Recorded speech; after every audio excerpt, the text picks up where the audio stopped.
LAPD stations since March. She'll help walk you through the application process for victim compensation. It's funded by the state. Domestic violence and sexual assault victims can receive up to $2,000 in relocation fees, compensation for funeral and burial costs, up to $7,500.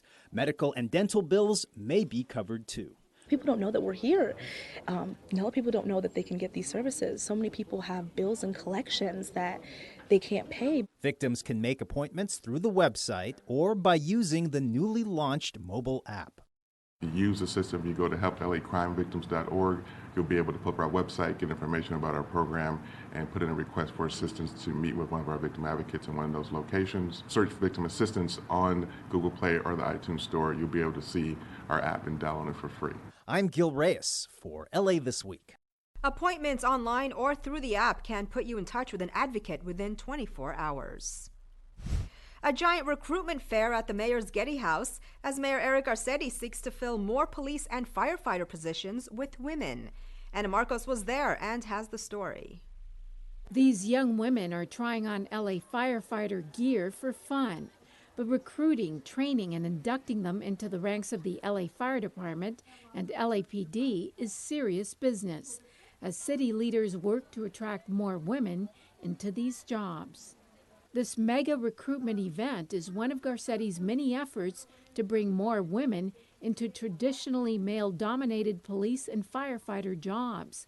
The LAPD is seeing 10% of its academy classes filled with women, and female recruitment in the fire department has shot up by 40%. Among the eager candidates, young women in the police and fire cadet programs. I learned how to be more disciplined, not only in the program, but around my community and within my house. And your school? Yes. You get to actually be in that that building that's on fire, and while other people are scared and everything, and they train you to remain calm and just do what you have to do. We have to wear all of our gear, which is our turnout gears, our SCBA, and sometimes we have to carry ladders or forcible entry tools. Like, they may not look heavy, but when you're walking, like, at least, like, over a block or two, you're like, wow, like, this is, like, weight. The city has launched a new effort, the Pledge to Patrol program. It's a bridge between the cadet program and the police academy, and it even pays for your college tuition.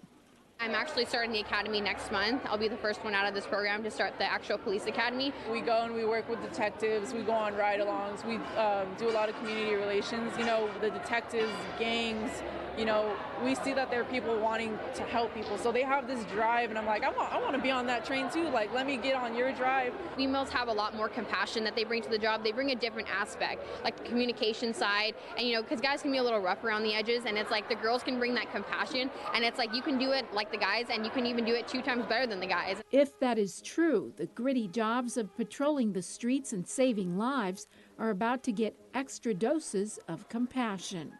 I'm Anna Marcos for LA This Week. Since becoming mayor, Garcetti has also filled more than half of the city's commissioner seats with women. It's a permanent, welcoming space where people facing homelessness can get help on the spot. Rasha Goel has more on this new resource. 3, 2, 1. A vacant Civic Center kiosk across from Parker Center on Los Angeles Street is now a homeless help desk. It will provide individuals with information on services, resources, and shelter information. Putting a help desk here right in front of City Hall sends a loud message to everyone in Los Angeles about what Los Angeles is about, that we do care. We want to be there for every Angelino, no matter what income level, no matter what struggles you're going through. We are here to help, and we all could do more, and we should be doing more. Today, 4 of our current Older Workers Program participants, formerly homeless, are placed here at the help desk. This is their job training program, and they are helping us to reach out to a population that oftentimes doesn't get connected to the services that they need. The unveiling of the kiosk is part of Homeless Connect Day, where homeless service providers will be available on hand to assist those experiencing homelessness with information they may need. People who are homeless can come out of the shadows, can ask for help, that they deserve help. Hopes are their support and experiences will help other homeless individuals. tragedies happen every time, and people end up, in situations where, they need comfort, and need to feel, safe. We help them with basic necessities, hygiene, pillows, blankets, stuff to keep them warm. Today we have brand new jackets we're passing out with t-shirts and dog pet food and pet beds, and we're just here to help them be a little more comfortable in their uncomfortable situation. The Homeless Help Desk is a collaboration between Councilman Huizar's office and the mayor's office. I'm Rasha Goel for LA This Week. The Homeless Help Desk is located in a kiosk behind City Hall East and is open 6 days a week, Monday through Saturday. Mental health services have a new permanent home in the underserved community of Watts. As Gil Reyes reports, the move is years in the making. If you live in this part of South Los Angeles, there's a new option for low-cost mental health services. The Southern California Counseling Center opens its first satellite facility in Watts. This was my ambition from the minute that I got hired to the center, was to get us out of the building and out into the community where we can serve people in the neighborhood rather than them coming to us. At the grand opening, we learn of the history. The original center has served people in the Mid-City area since the late 1960s. Their services in Watts only began in 2014 and on a limited basis only through the Watts Labor Community Action Committee. And as the need increased in the community, we wanted to be able to service more people in the community. And so a permanent 6-room building at the Watts Committee campus opens. There is a 6-week waiting list for services set up by the courts, or you can set up on your own. Substance abuse, relationship counseling, and anger management services included. In Watts, I'm Gil Reyes for LA This Week. Services are for individuals, couples, and families. The folks at the center say their rates are low and on a sliding scale.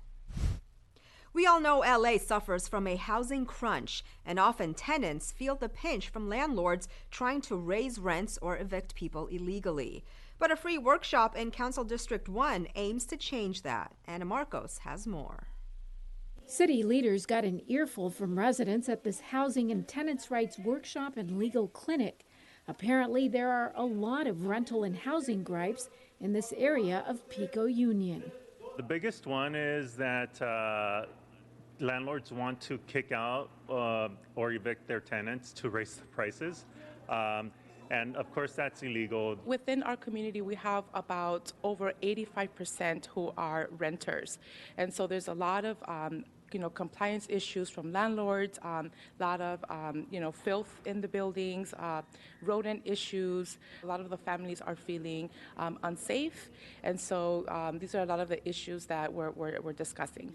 This event is one of a series of housing rights workshops held throughout Councilmember Gil Cedillo's District 1. A joint effort by Cedillo's office, the LA Housing Community Investment Department, and local lawyers who provide free pro bono legal help for tenants. Residents are finding out when they can and can't get evicted, what rent increases are allowable, and how to get help when they're living in unsafe conditions. Sometimes we think we don't have rights to, to protect our rights. Regardless of their legal status, they need to know that they're protected under the law here in Los Angeles. I wish that a lot of people can come to these workshops and learn more for themselves or to share with other people. But for these tenants, at least, knowledge is power. And now they will be a force to be reckoned with in the rental market. I'm Anna Marcos for LA This Week. Lawyers from Ferias Legales provided pro bono work for the workshop. Well, it's about to undergo a major transformation, and officials hope once completed, it will help transform lives. Rasha Goel has more on a future facility dedicated to at-risk youth.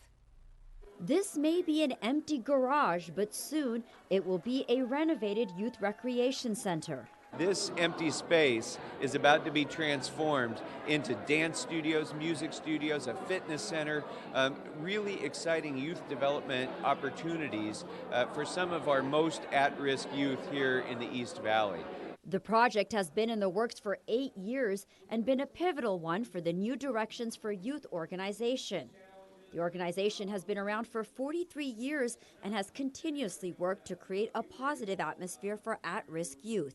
We know that the youth who struggle the most are low-income youth who are of color, brown or black, and those youth are falling behind terribly in school. They are dropping out at higher rates than other youth, and they are struggling to become productive citizens. They suffer in the family from domestic violence and child abuse.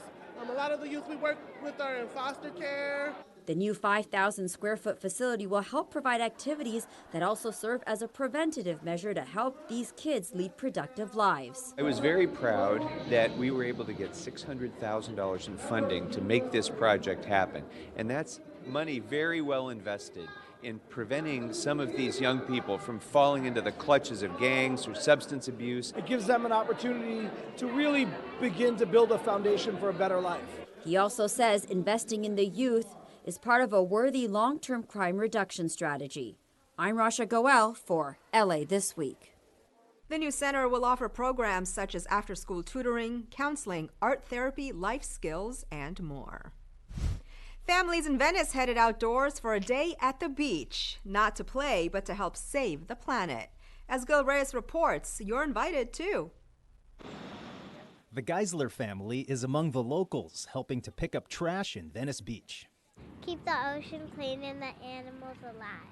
You know, this is why we live here. It's a beautiful area. We get the mountains, the beach, and you know, it's our responsibility to clean it up. The environmental nonprofit group Heal the Bay organized this event. Today is our monthly Nothing But Sand cleanup, where we gather people from all over the county and welcome them to one of our local beaches, and they all pitch in and we try to get as much trash off as we can.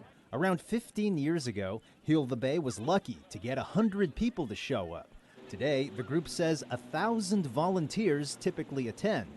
Cleanups take place every third Saturday at a different beach, drawing church groups, alumni associations, and more. WISE LA, Women Investing in a Sustainable Economy, and I'm here primarily to support that group, but also to support this little one up above me, because we need to make a difference and kind of change the way the world is moving right now. Many of the volunteers oppose offshore drilling and other plans by the federal government that they say threaten our oceans. You can do your part to help save the planet by volunteering at the next coastal cleanup. Find out where at healthebay.org. I'm Gil Reyes for LA This Week. Heal the Bay hosts volunteer cleanups in the Santa Monica Bay from Will Rogers State Beach to Torrance. While city leaders highlight LA's attributes in the hopes of attracting more investors, trash collection goes high-tech in Council District 4, and spring is in the air at the LA Zoo. All these stories in City Beat.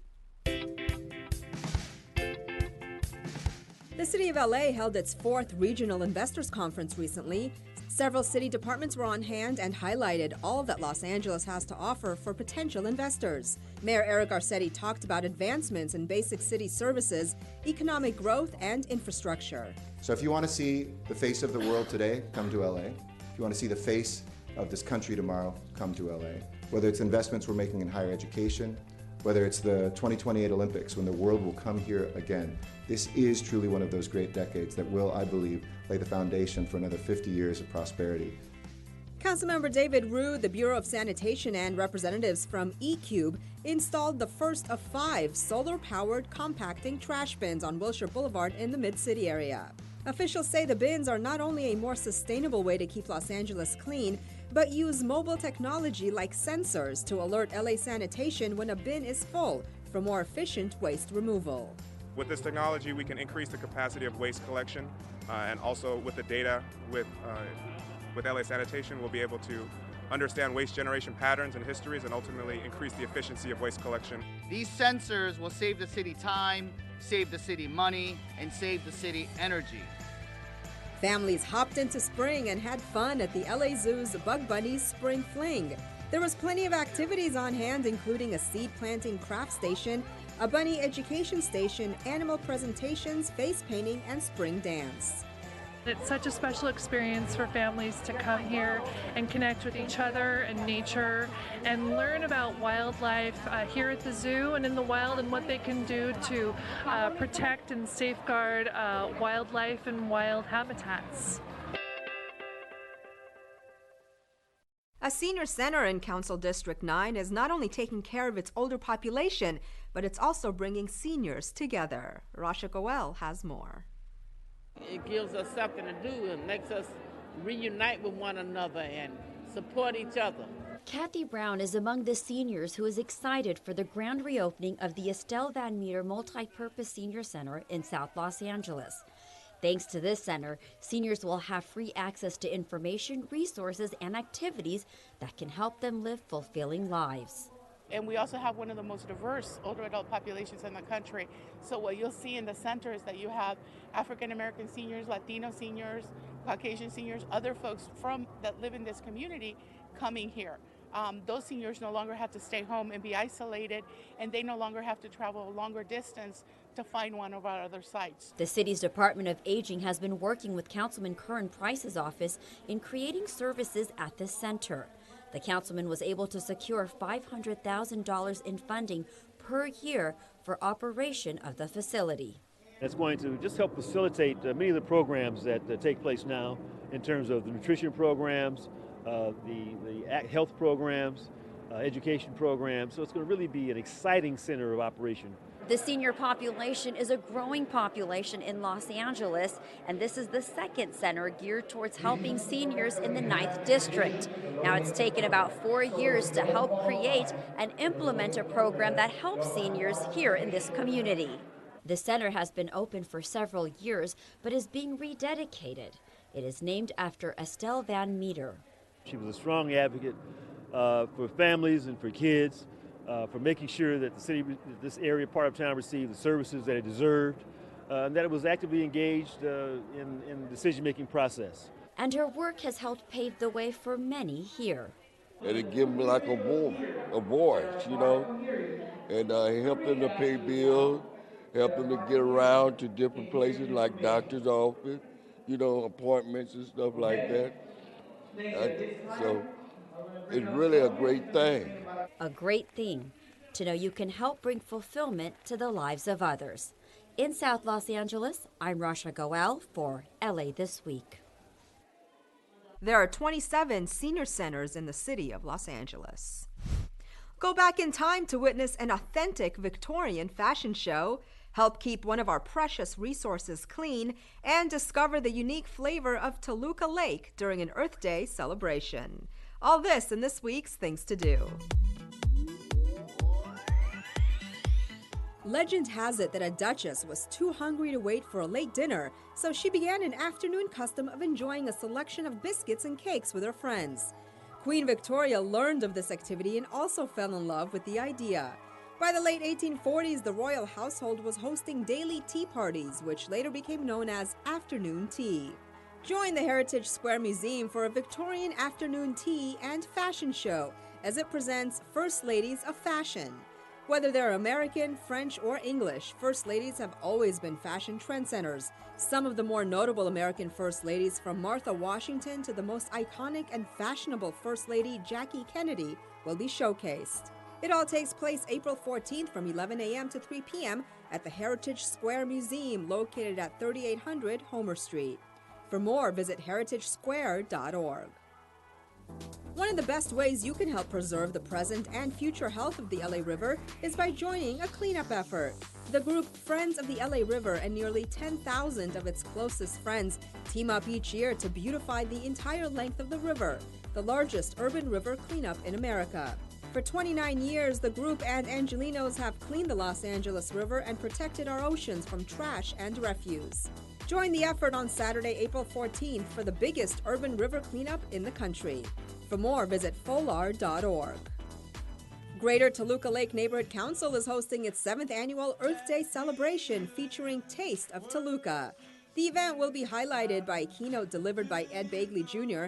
and an appearance by LA Stormwater as the Trash Monster. You're invited to join the Greater Toluca Lake Neighborhood Council in celebrating our beautiful planet and discovering this hidden gem of a neighborhood. The event features over 40 festive booths, including local merchants and nonprofit agencies sharing environmental and green living information and services. At the same time, Taste of Toluca will offer complimentary small plates of favorite foods from a wide variety of local purveyors. Family fun includes a kids' activity corner and a recycled art contest. Contest winners will receive a week of art camp donated by Steve and Kate's Camp. Live music and entertainment on the center stage will be featured throughout the day. Admission is free. It all takes place on Sunday, April 15th from 11 a.m. to 2 p.m. And that's a look at some things to do. Well, that's going to do it for this edition. I'm Yana Kane from all of us here at LA This Week. Thanks for joining us. A reminder that you can catch us online at lacityview.org. You can also follow and like us on Facebook. We'll see you back here next week for more of LA This Week.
Hey, buddy!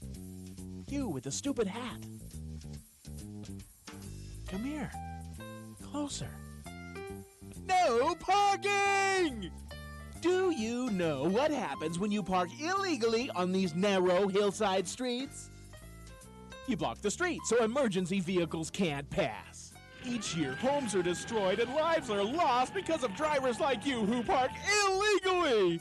And you know what else? You can get a citation.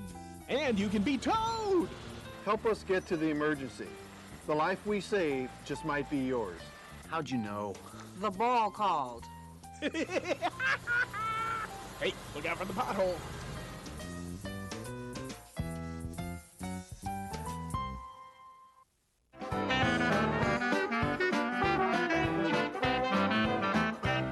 Hi, I'm Kevin from Chatsworth, offering you a taste of New Orleans since 1986. You're watching LA City View, Channel 35. Our city, our channel.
Good morning, good morning. Shh. Good morning. Today is Wednesday, April 11th. I want to welcome you to City Hall, to the Los Angeles City Council meeting. This council meets Tuesday, Wednesdays, and Friday. Mr. Clerk, we do have a quorum. Would you please call the roll? Blumenfield, Bonner, Buscaino, Cedillo, Engler, Harris, Dawson, Weezer, Carets, Curran, Martinez, O'Farrell, Price, Rodriguez, Rue, Wesson, 11 members present, and a quorum, Mr. President. Thank you very much. First order of business. Approval of the minutes. Krikorian moves. Bonin seconds. Continue. Commendatory resolutions for approval. Englander moves. Martinez seconds. That brings us where? Mr. President, there is a request to continue items 2 through 5 for 1 week to April 18th. Further, the Department of Building and Safety recommends that item 1E be received and filed inasmuch as the lien was paid in full. Okay, so order to continue. Very good, sir. Items 1 through 13 are items noticed for public hearing. Do you have cards? Yes, sir. We have cards on items 1 and 11. Okay, let's hold those items and prepare to vote on the remaining items. Please open the roll, close the roll, tabulate the vote. 11 ayes. Continue. Mr. President, items 14 through 46 are items for which public hearings have been held. Committee reports for items 16 and 46 have been posted and circulated. Mr. O'Farrell. Mr. President, item 19 special, please. Let's hold 19. Any other requests? Mr. Bonin. Item 30 and item 46. Let's hold 30 and 46.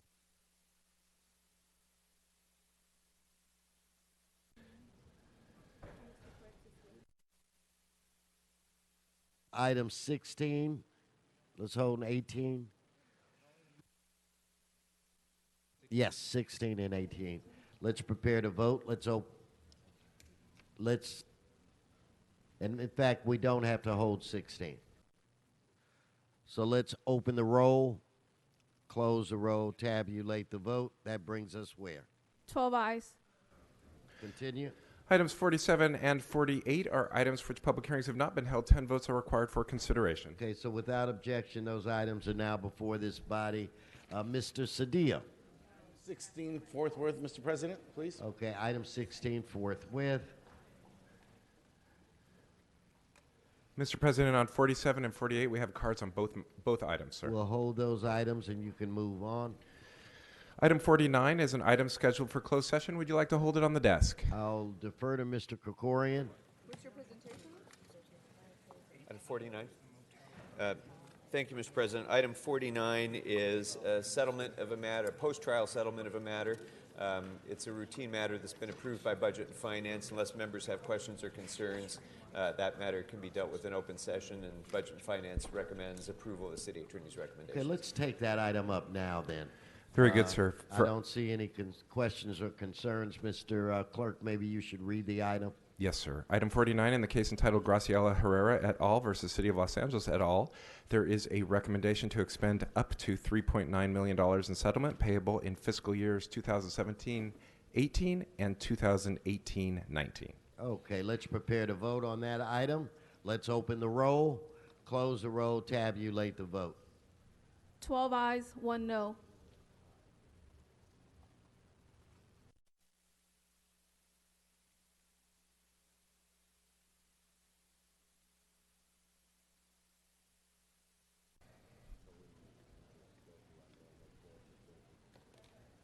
Okay, Mr. Clerk, that brings us where? Mr. President, that takes council back to presentations, items called special or general public comment for items not on council's agenda. Thank you. Mr. O'Farrell, would you like to start things off for today? Okay, then the floor is yours.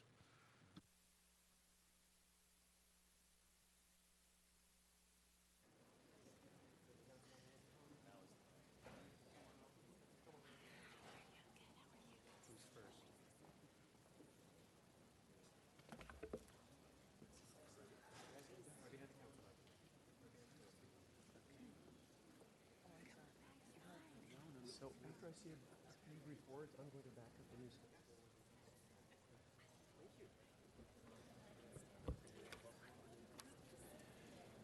Thank you, Mr. President. Colleagues, I am pleased to celebrate the Department of Cultural Affairs' Big Read program and encourage the enjoyment of literature and poetry in Los Angeles.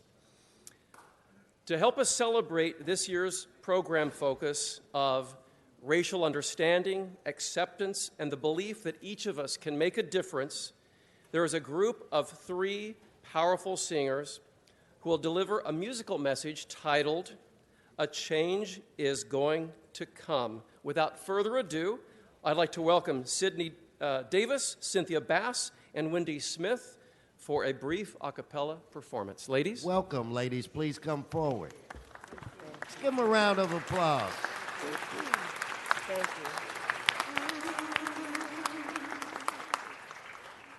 you. 1, 2. I was born by the river, ooh, in a little tent, oh, just like the river.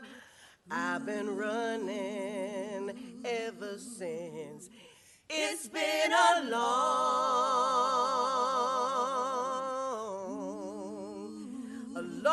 time coming, and I know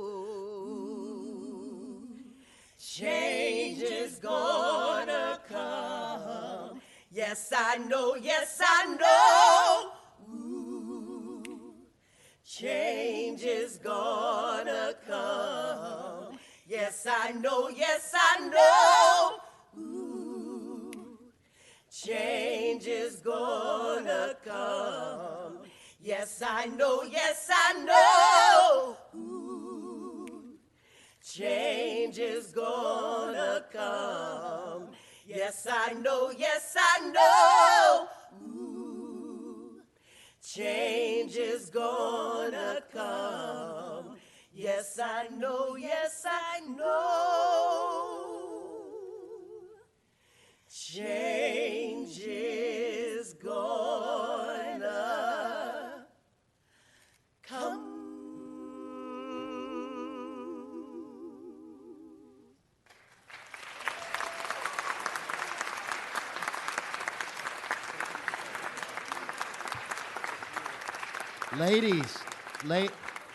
Ladies, I hate that you left out the "I'm tired of living but afraid to."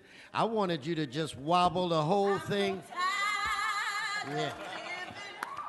But I'm afraid to die, 'cause I don't know what's out there beyond the sky. It's been a long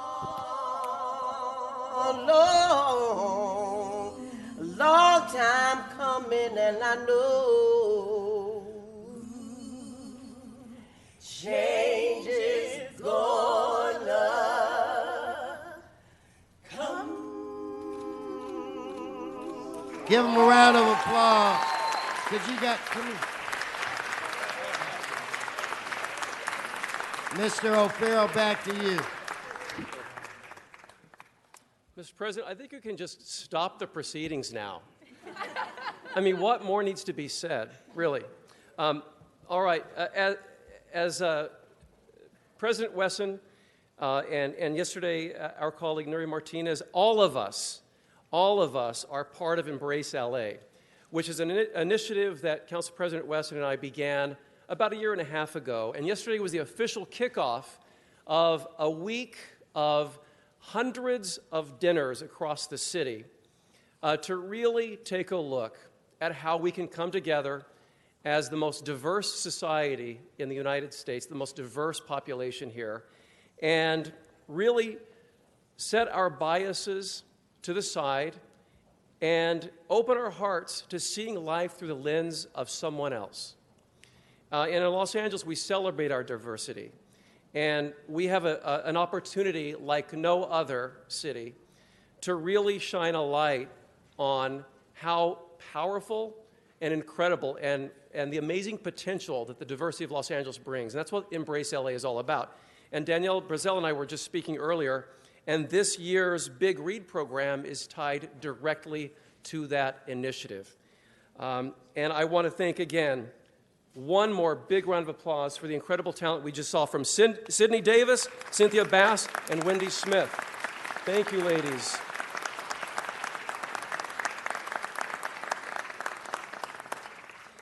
The Big Read is an initiative of the National Endowment for the Arts designed to restore reading to the center of American culture. The Department of Cultural Affairs marks its 10th year of producing the Big Read program in Los Angeles with Claudia Rankine's book-length poem about race, Citizen, an American Lyric, a timely read to reflect on our perspectives on political, social, and cultural life in Los Angeles in the early 21st century. Ultimately, the program will promote greater understanding among people, offering positive alternatives to violence and intolerance. And Danielle, I'm going to read a little passage from this book that you're holding up. And this is the book that we have. And here's just a little bit about it. I read through the entire book earlier this morning, but here's a little bit from it. You take in things you don't want all the time.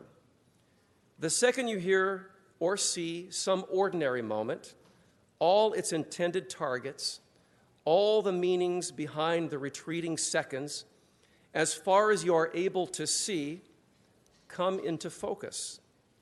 Hold up. Did you just hear? Did you just say? Did you just see? Did you just do that?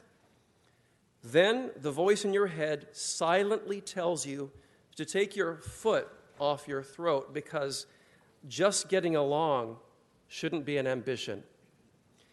And so it's passages like this that are so thought-provoking, and as we all know, the magic of books is really about the discovery of the possible. And I believe that every child in Los Angeles, every youth, every individual, no matter the age, should have access to that world of possibilities. And that's what the Big Read is all about. And with that, I would love to welcome our champion and our leader in the Department of Cultural Affairs, who steers the Big Read program, which reaches thousands of Angelenos and bringing together a wide network of cultural, civic, and educational partners to say a few words. Danielle Brazel.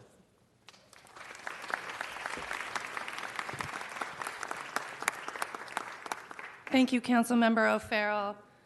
Oh, I'm so incredibly moved. And that passage that you just read really strikes home for me. You know, I left high school functioning illiterate. It was very hard for me to write simple sentences or phrases. Yes, this is true. But my gateway into literacy and to words was through the arts. And so we oftentimes think about art as this thing up on the wall or outside of ourselves. But art and culture is actually embedded into who we are.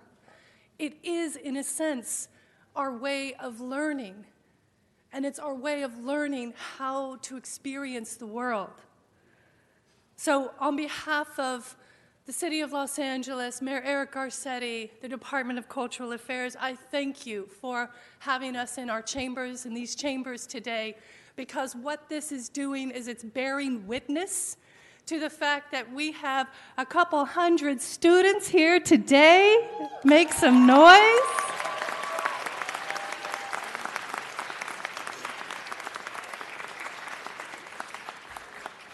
Who are participating in this program, who are reading these words, who are developing art out of this language, out of these ideas. They're responding and they're creating about it.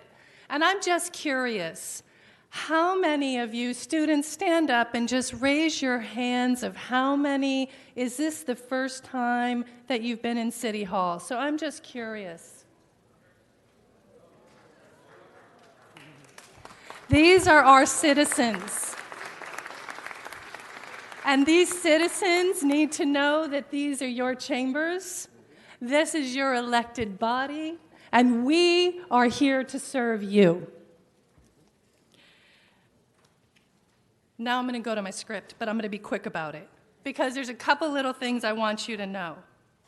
That this is the 10th year, and this is the biggest year, that we have incredible support from City Council, from the Mayor, from our Chairman of Arts Parks. This program continues to grow each year, and this year there are over 50 libraries involved. Thank you, City Librarian John Szabo.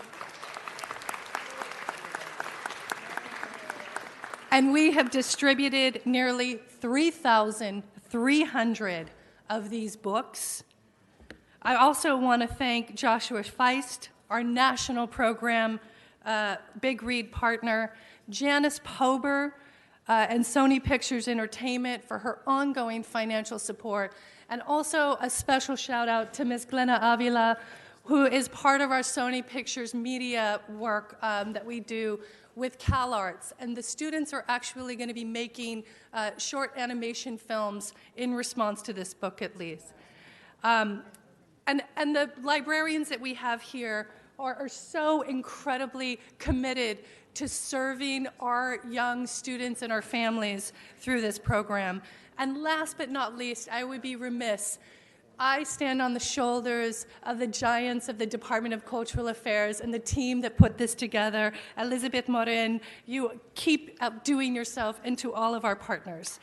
You make Los Angeles a much brighter place to live and visit through your service. Thank you so much. Oh, you bet.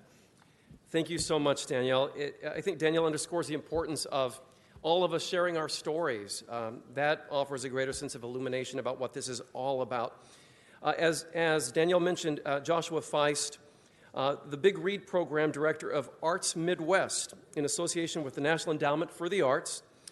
We're delighted to have Joshua, and this week to observe firsthand the program's impact and importance in Los Angeles. Joshua Feist.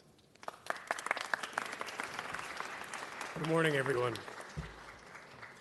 I'm here to celebrate all the work done by the Department of Cultural Affairs and their exemplary staff, as well as their partners over the last decade.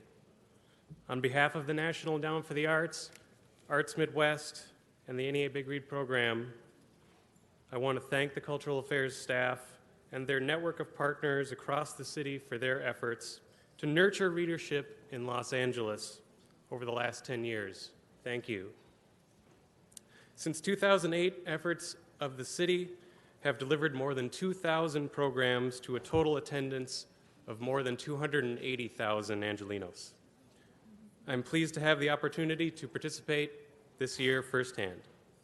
Thanks for helping the literary arts flourish in LA, and thank you to everyone for supporting local libraries and schools. Thank you.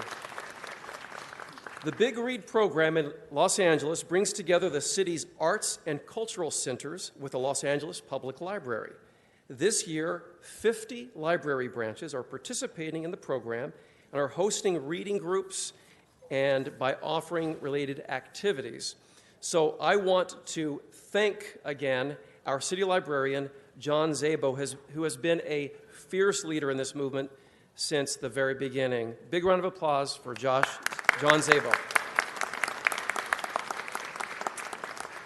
I would like to also acknowledge David Kipen, the National Endowment of the Arts Big Read program, Janice Pober of Sony Pictures Entertainment, and Leah Uko, Fox 11 Los Angeles, all partners in this event.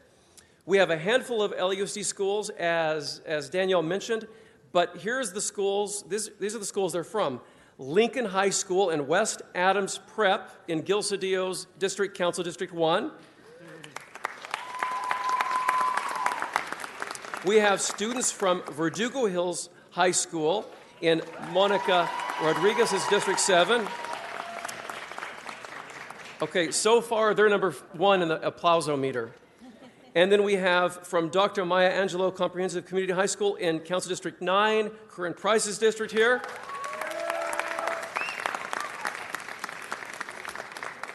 And Metropolitan Continuation School in Jose Huizar's district, Council District 14.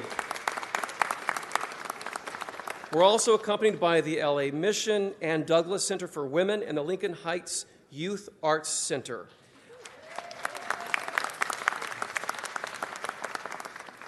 So, colleagues, in closing, I'd like to present this resolution as we kick off April of 2018 as Literacy and Poetry Month in the city of Los Angeles. So here we are. Big round of applause for all of these wonderful individuals for making this happen.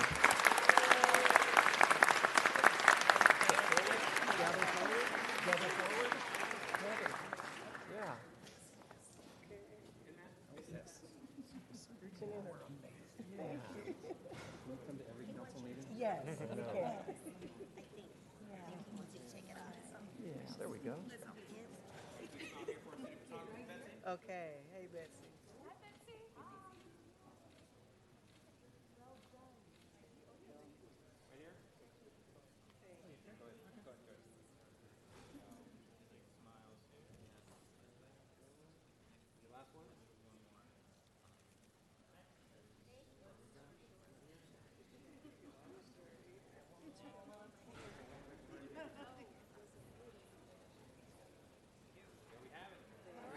Let's give them one more round of applause. So, lastly, Mr. President, there's going to be a special reading from this book on the South Lawn immediately following the proceedings, and there will be a photo on the South Steps immediately after. Oh, the South Lawn steps. Thank you. All right, so please, everyone's invited to join the reading on the South Lawn. Thank you. Thank you. I'd like to recognize Mr. Krikorian for our next presentation as things are clearing out.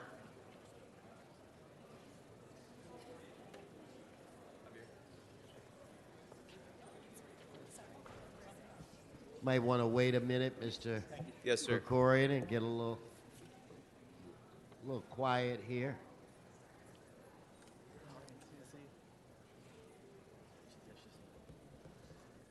Well, thank you very much, Mr. President. Members, every single day when members of law enforcement go to work, they know that they might have to knock on a door without knowing what's behind that door. And every single member of the Los Angeles Police Department and their brothers and sisters in law enforcement across the country face that same uncertainty every day. They knock on a door and they don't know whether that person behind that door is going to be armed, is going to be dangerous, is going to be crazy. They don't know what they're going to confront. So imagine the uncertainty and the courage that that takes to be able to do that each and every day. Now imagine, if you will, a unit of law enforcement that knows with certainty what's behind every door. And they know with certainty that behind that door there's a person in illegal possession of a firearm that it's their job to remove. Every single door they knock on is the worst case scenario for law enforcement. That's what the California Department of Justice Bureau of Firearms Special Unit, the heroes that we're recognizing today, do each and every day. In January of this year, the DOJ Bureau of Firearms Special Unit went to investigate a home in my district, a home in a quiet North Hollywood neighborhood about a quarter of a mile away from an elementary school, stone's throw away from a park. And they went to this home because the person living there was alleged to have had a domestic violence incident. And because of the California Firearms Database, they knew that this was a prohibited person because of previous domestic violence charges in the current pending case. He was in possession of, allegedly in possession of firearms that he shouldn't have had. So they knocked on his door. And in the course of this investigation, not only did they find the 2 firearms that they knew about that he wasn't supposed to have, but they also found 7 rifles, 18 handguns, 2,000 rounds of ammunition, 44 ammunition magazines, of which 18 were prohibited large capacity magazines, and all of them, every bit of this arsenal was unsafely stored, unlocked, laying around on shelves, in violation of the Los Angeles Safe Storage Ordinance that you all enacted. And this is just one example of what this unit has to deal with each and every day. Now, in this same neighborhood, there had been over 40 burglaries in the last few months. So imagine if one of those burglaries had struck this home, and all of that weaponry found its way out into the street as crime guns. That's how this unit keeps each and every one of us safe.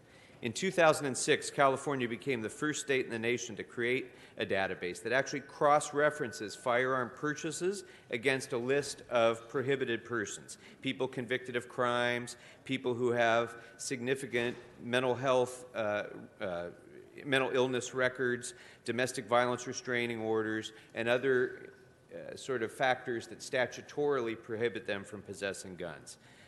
The Armed and Prohibited Person Systems identifies those who are in illegal possession of these guns, and this unit is tasked with the responsibility of making sure that we're kept safe from them. With the support of the legislature and our exceptional California Attorney General, Javier Becerra, who's with us today, the California Department of Justice has doubled the average number of firearms seized annually. Doubled. In 2017, the APPS enforcement program completed 8,559 investigations, resulting in 431 arrests and the seizure of 3,685 firearms, 819,000 rounds of ammunition, almost 4,000 magazines, of which over 500 were large capacity magazines, and 2 destructive devices, all in 1 year. So it's extraordinary work. It's extraordinarily dangerous work. It's extraordinarily courageous work that they do. And we have a video here of a CNN story to tell you a little bit more.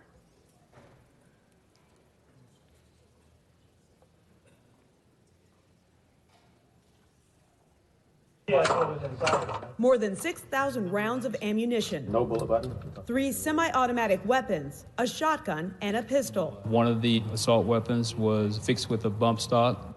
Bump stocks, like what the Las Vegas mass shooter used to mimic automatic firing, were banned in California in 1990.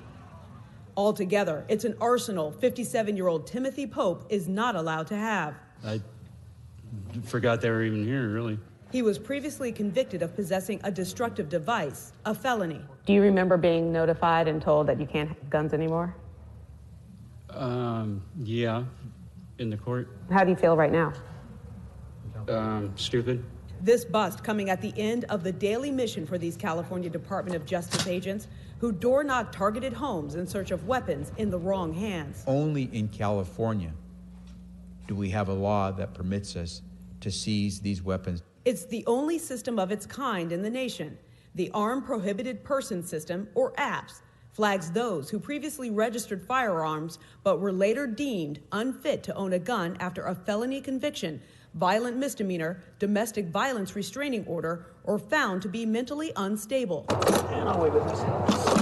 Using the APPS data, agents visit Pope, who now likely faces a new set of felony charges, including the possession of so-called ghost guns, homemade weapons free of serial numbers officials use to track guns. Can you imagine if these guns got in the wrong hands through a burglary? California's Department of Justice has recovered 18,000 firearms since the program began. More than 10,000 people are on the list statewide.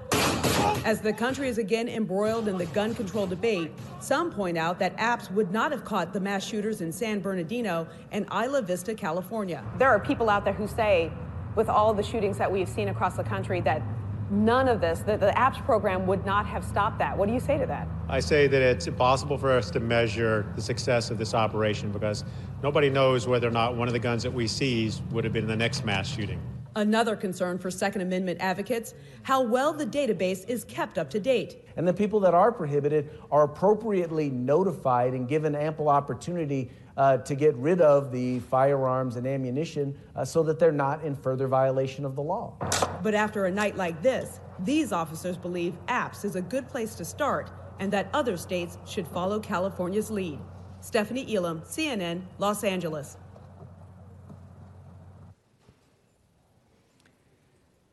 Mr. President, California's Attorney General Javier Becerra spent a quarter of a century in the United States Congress, served as Democratic Caucus Chair, and was one of the strongest advocates in Washington in the fight against gun violence throughout his career. And so we're so pleased that he's taken on this task as our Attorney General as well, and in the first 4 months of this year alone, he's announced 3 investigations that have led to the successful removal of more than 50 firearms from individuals who are prohibited from possessing them, just like the case that you just saw. So I'm proud to introduce California Attorney General Javier Becerra.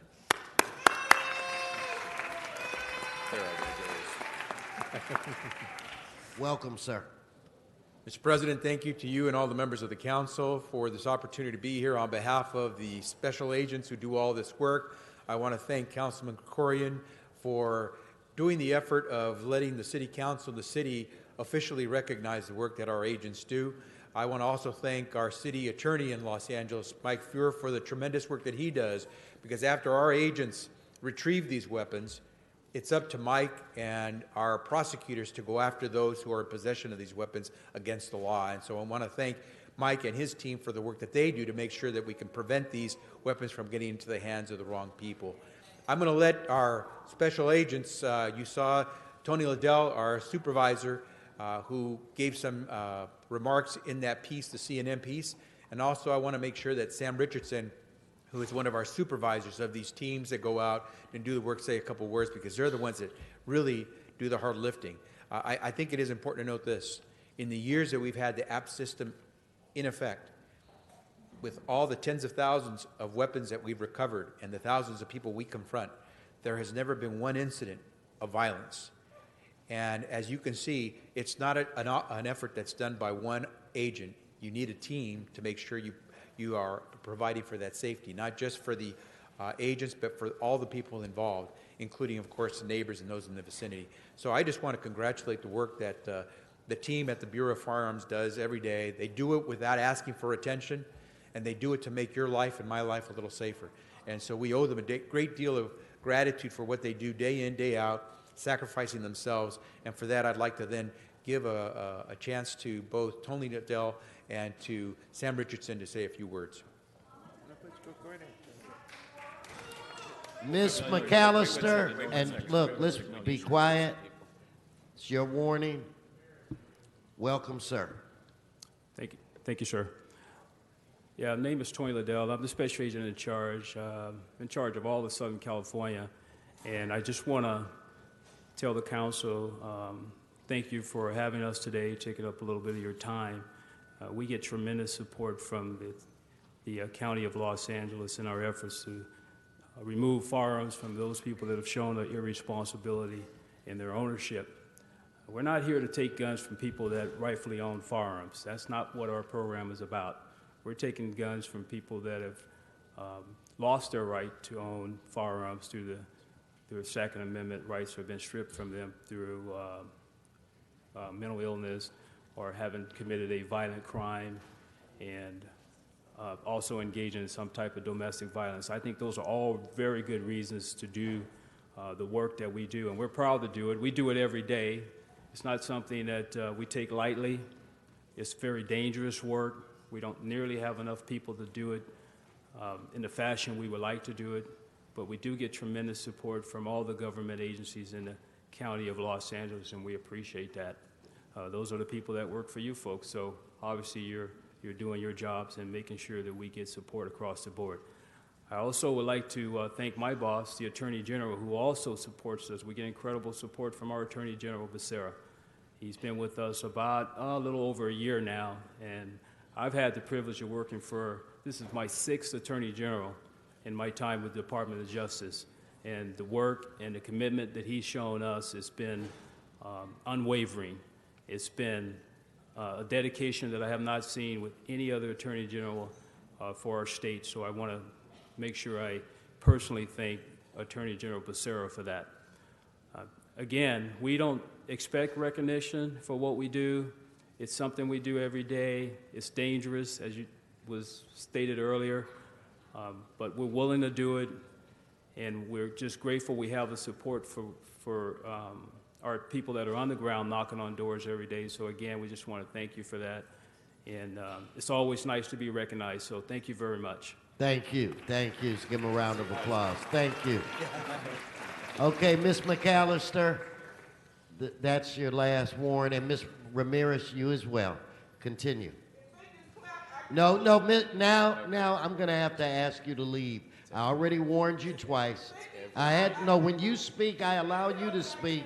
You have to show the same respect to everybody else. Ms. McAllister, you've been here too many times. Ms. Ramirez is your last warrant. Just Ms. McAllister, help show her the door, please. Help show her the door. Sorry about that. Yes, you can holler. Go right ahead, but holler outside. Back to you. Thank you. Good morning. My name is Samuel Richardson. I'm the Special Agent Supervisor in charge of the team that you saw on the earlier news bite there. It's not often that law enforcement gets any form of recognition for the dangerous and difficult job that we do every day, and so I wanted to let everyone here know how much my team and I really appreciate this honor and your support and recognition. Excuse me.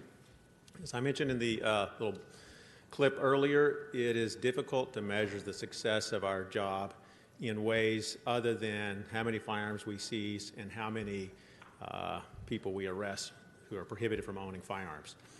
It's difficult to measure the tragedies that are prevented, the crimes that are prevented, the suicides that are prevented, but our team fully believes that the APPS program works, that when we remove firearms from people who are prohibited from having them, that the community is safer, and we appreciate, again, your recognition of that, and we appreciate your support. I encourage you to encourage the state legislature to continue our funding and to expand our funding so that we can make an even bigger difference in the work that we're doing right now. So thank you all.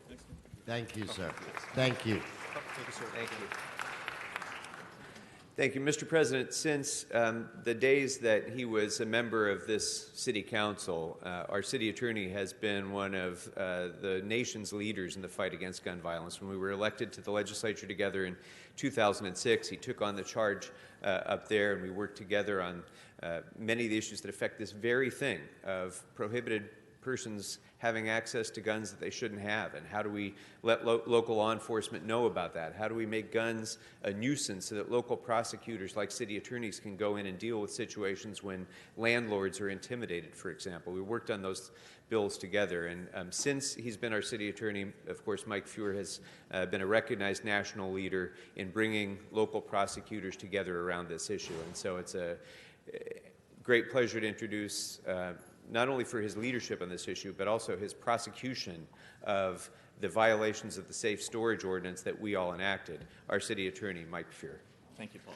My pleasure. Thank you, Mr. Krikorian. Mr. President, members, so this instance, the case that has been referred to and the discussion of this process really highlights several key issues for us that are important for us to bear in mind.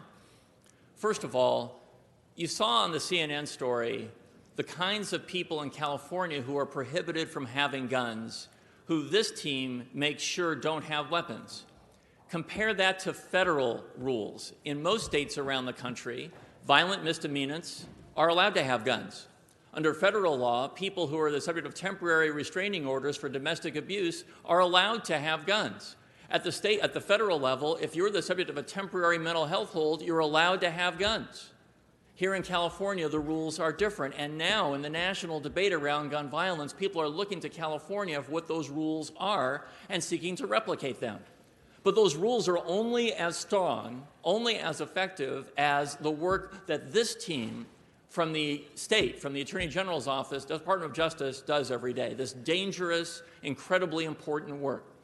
Another issue that this discussion highlights is this. Councilmember Krikorian is the author of the city's safe storage laws, law that our office enforces and is enforcing in a case that was highlighted this morning. How important is that? When LAPD says that the major source of crime guns in Los Angeles is lost and stolen guns, when an arsenal exists, as Paul said, in one location, that arsenal can easily exist suddenly through theft in other locations as well. Safe storage of guns, how important is that? Wall Street Journal story last week. School shooters, major source of guns, home. Really important work. And I want to conclude just by saying this. Paul and this council have had remarkable leadership on the issue of gun violence. Attorney General Becerra, as was stated, has identified this as one of his key points of focus because he knows as the state's top law enforcement official, we need to be actually effectuating the rules that set California apart. And the last thing I want to say is in response to the question, is this an effective process that this team so bravely executes every day? We do know this, that in the states and localities that have the toughest gun violence prevention laws and enforcement procedures, there's been the biggest diminution in gun violence. And just the opposite, a state like Missouri that had laws that it took off the books saw gun violence go up. So there's a network here. Tough laws, vision from the council, vision at the state level. Tough enforcement, the state going in, making sure that people don't have guns they shouldn't have, and prosecution, like our gun violence prevention unit does in our office. There's a system here that needs to work. Each element is fundamental. And Mr. Krikorian, you've been at the heart of this. Mr. Becerra, you are a leader not only at the state but at the national level. And this team here is very brave. We're very proud to work with you every day. Thank you, Paul. Mr. Krikorian, I have a couple of members on the queue I'd like to recognize, beginning with Mr. Koretz. Thank you, Mr. President. I wanted to thank Mr. Krikorian for bringing this to our attention. I think there's not a lot of awareness of this important effort, and I thank our incredible Attorney General and City Attorney and the staff that risk their lives every day in enforcing this. The fact that thousands of people that shouldn't have guns have them, but that we intervene and remove those from their possession, I think there's no question that countless deadly crimes are avoided. The fact that I think the number was 18,000. You look at people that have bump stocks and that turn them into automatic weapons, semi-automatic weapons. I mean, how many catastrophes have we avoided, and how many smaller ones? When I was on the West Hollywood City Council, one of our staff was shot and killed by his spouse. And you know, that happens a lot, and there are many cases where there are restraining orders, and yet the people still have guns, and the proximity of a gun winds up being the determinative factor in somebody dying. This is an incredibly important effort. It's hard to quantify because you won't know how many hundreds of lives that you save every year by doing this, but there's no question that the folks that put their lives on the line are saving many others. So I thank you for bringing this forward and making it clear that we're doing this. There is no question that this helps us make California the safest state from gun violence that it possibly could be. Ms. Rodriguez. Thank you, Mr. President. You know, Mike, I think what you said really captured it all, is that the work that's being led at the state level through our incredible Attorney General, who has really exuded incredible leadership in a very short amount of time on this issue, and to the men and women of the DOJ that every day put themselves out there to do this incredible work. You are really helping to do the work that we still have hope that our federal government will heed the call to do. But I'm particularly proud of the work that we are doing in concert with the state here at the local level, Mike, and it's so much of your leadership and the team in the city attorney's office that have done an outstanding job of getting at the forefront of this issue to making sure that our youth and our communities are safe and protected from gun violence. So I want to thank you all for your incredible leadership. But again, Javier, I just, you know, you've really done an outstanding job in a very short amount of time. And I'm very proud to know you and proud to know that we have such a strong ally and friend in the Attorney General. So thank you so much, and thank you all for your work. Back to you, Mr. Krikorian. Thank you very much, Mr. President. Closing, it's really important, and I thank all of you colleagues for taking a moment to recognize the heroic work that these men and women of the firearms unit at DOJ do. It's really important that we recognize them, and I'm proud to do so. But it's also really important that we send a message to the people of Los Angeles as well, and that is this. If you consider yourself a law-abiding gun owner and your gun is not safely stored, you are not a law-abiding gun owner. You are a criminal in Los Angeles. If you are a criminal or another person who is not authorized to own a firearm, and you own a firearm and you have it in your possession despite being prohibited to do so, you will not be ignored in California. You will be sought after, your gun will be removed, and the men and women from this unit are going to do it and keep our constituents safe from your firearms. So with that, I just want to take a moment to recognize and thank Special Agent in Charge Tony Liddell and Special Agent Supervisor Samuel Richardson and all of the men and women that they work with who aren't able to be here because they're busy keeping us safe. But I do want to, on behalf of the people of Los Angeles, I do want to recognize you and your entire unit. Let's give them a round of applause. Thank you. Thank you guys so much for your service. As they're headed into the back, if I could recognize Mr. Buscaino.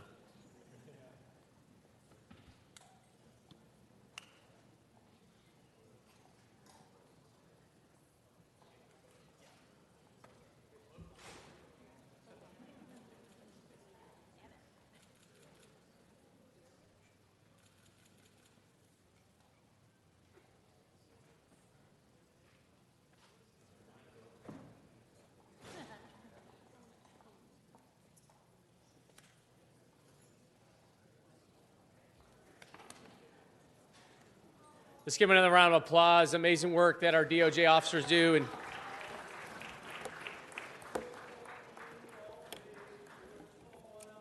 Mr. Herman, your last warning. You will be removed. You're disrupting this meeting.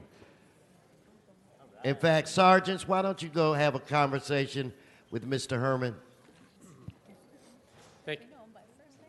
Mr. Buscaino. Thank you, Mr. President. We are here to celebrate National Dispatchers Week, and just listening to the presentation we just heard, no one better in this room knows the detrimental impacts of gun violence than our dispatchers do, and they handle these calls almost on a daily basis here in our city. Colleagues, in 1992, President Bush designated the second week of April as National Public Safety Telecommunicators Week, honoring police dispatchers nationwide for providing vital emergency services in their respective communities. The City of Los Angeles here today is proud to recognize and honor the women and men of the Los Angeles Police Department's Communication Division during National Public Safety Telecommunicators Week. And this week is designated as a time when residents can pause, reflect, and thank public safety men and women who answer emergency calls and dispatch emergency personnel during times of crisis. Often, the people behind the scenes go unnoticed for their hard work. But these police service representatives, or as we call them PSRs, have chosen to protect and serve our city and are responsible for getting officers and rescuers to you as quickly as possible in the case of an emergency. And I hope that no one here has to ever pick up the phone and call 911, but if you do, know that you are in good hands. You have individuals like those behind us who have undergone rigorous training to ensure that your emergency is responded to appropriately. Now, these positions, as you can imagine, are high stress and, quite frankly, are demanding. In 2017, listen to this, PSRs provided dispatching services for police officers and answered over 4.4 million calls for service from the public. PSRs work all hours of the day, 24 hours, 7 days a week, and all holidays. And today, we are honored to have with us and before this council 12 dedicated dispatchers and one senior PSR who you'll hear from shortly. And I want to take a moment to acknowledge each of them who are here. When I do call out your name, please give a little hello to Channel 35. LAPD Commanding Officer Captain Storaker, who's here. Senior PSR Todd Austin. PSR Nosu. PSR Hawley. PSR Edmondson. PSR Tua Sosopu. PSR Dawson, PSR Coleman, PSR Bellany, PSR Savage, PSR Bro, PSR Nubia, PSR Newton, and PSR Burris. Please give them a round of applause and a warm welcome to your City Hall. Tuia Asososo. Sopo. So, colleagues, these are just a handful of the 635 dispatchers who answer 911 calls on a daily basis. In the city's 2 911 dispatch centers, as we know, one down the street here at Metro and the one in the Valley. And for most people in this room, we don't know what it's like to be on the receiving end of one of those emergency calls, but we do now like to take a couple minutes to listen to a 911 call, an audio that was just a sample call of one of the many that LAPD dispatchers receive. Now, keep in mind this is a 40-minute call, but we're going to narrow it down to 2 minutes. Go ahead. What are they doing there? Somebody was knocking, but I didn't answer the door, and now they're coming towards my house. I don't know where they are right now. Okay, what's your address? 1-1. Okay. Oh, what made you react the way you did? What did you see? Okay. Well, there was one lady, and she was knocking a lot, really loud a lot of times. And then I didn't answer. And now I heard a really loud sound downstairs, and You think they're inside your house? please, someone's coming inside. Someone's inside, please.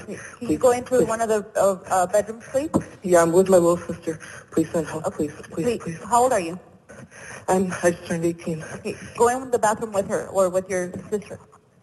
Bathroom? Yes. Go into the bathroom and lock yourself in there, please.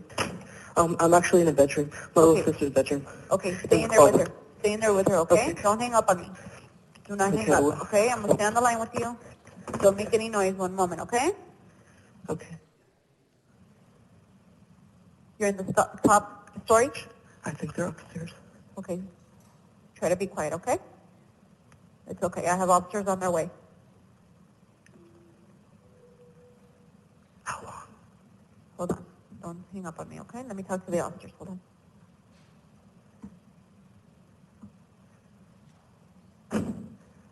They're hitting the door. Hold on. Please, they're breaking down the door. No.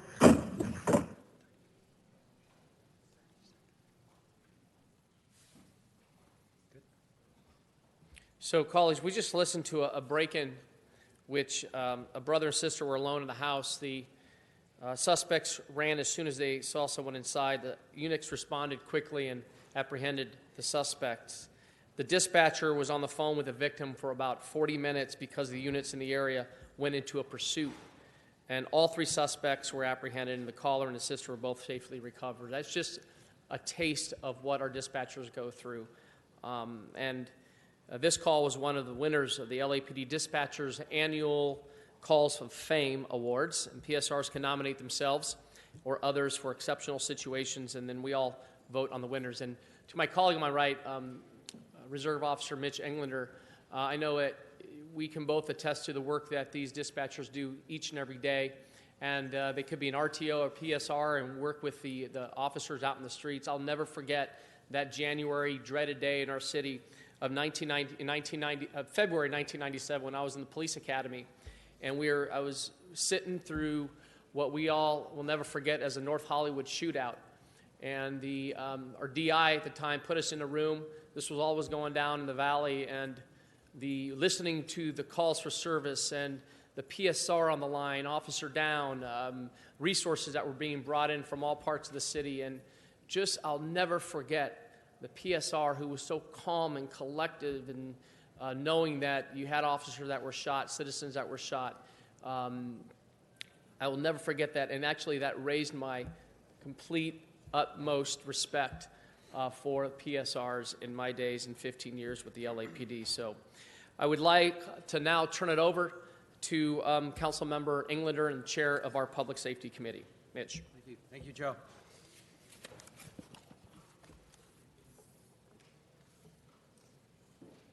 I'm calling because My baby stopped breathing, and I don't know what to do. Now imagine that yelling, screaming, and crying at the top of their lungs. I just got in a car accident. My car is not working, and I'm in the diamond lane, and people are going by me at 80 miles an hour, and my hazards won't flash. My home is on fire. I'm outside, but my kids are inside. I don't know where they are. I'm 12 years old. I'm home alone, and somebody just broke in, and I'm hiding in a closet.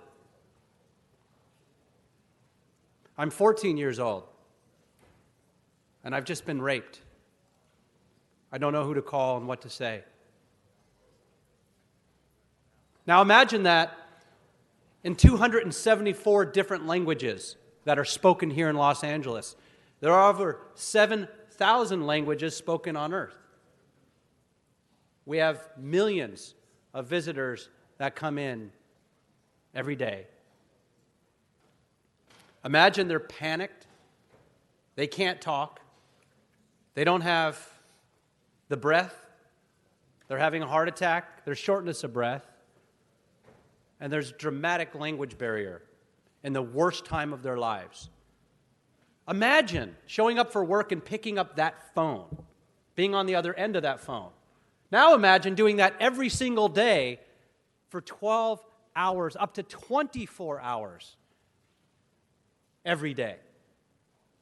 You don't train for that.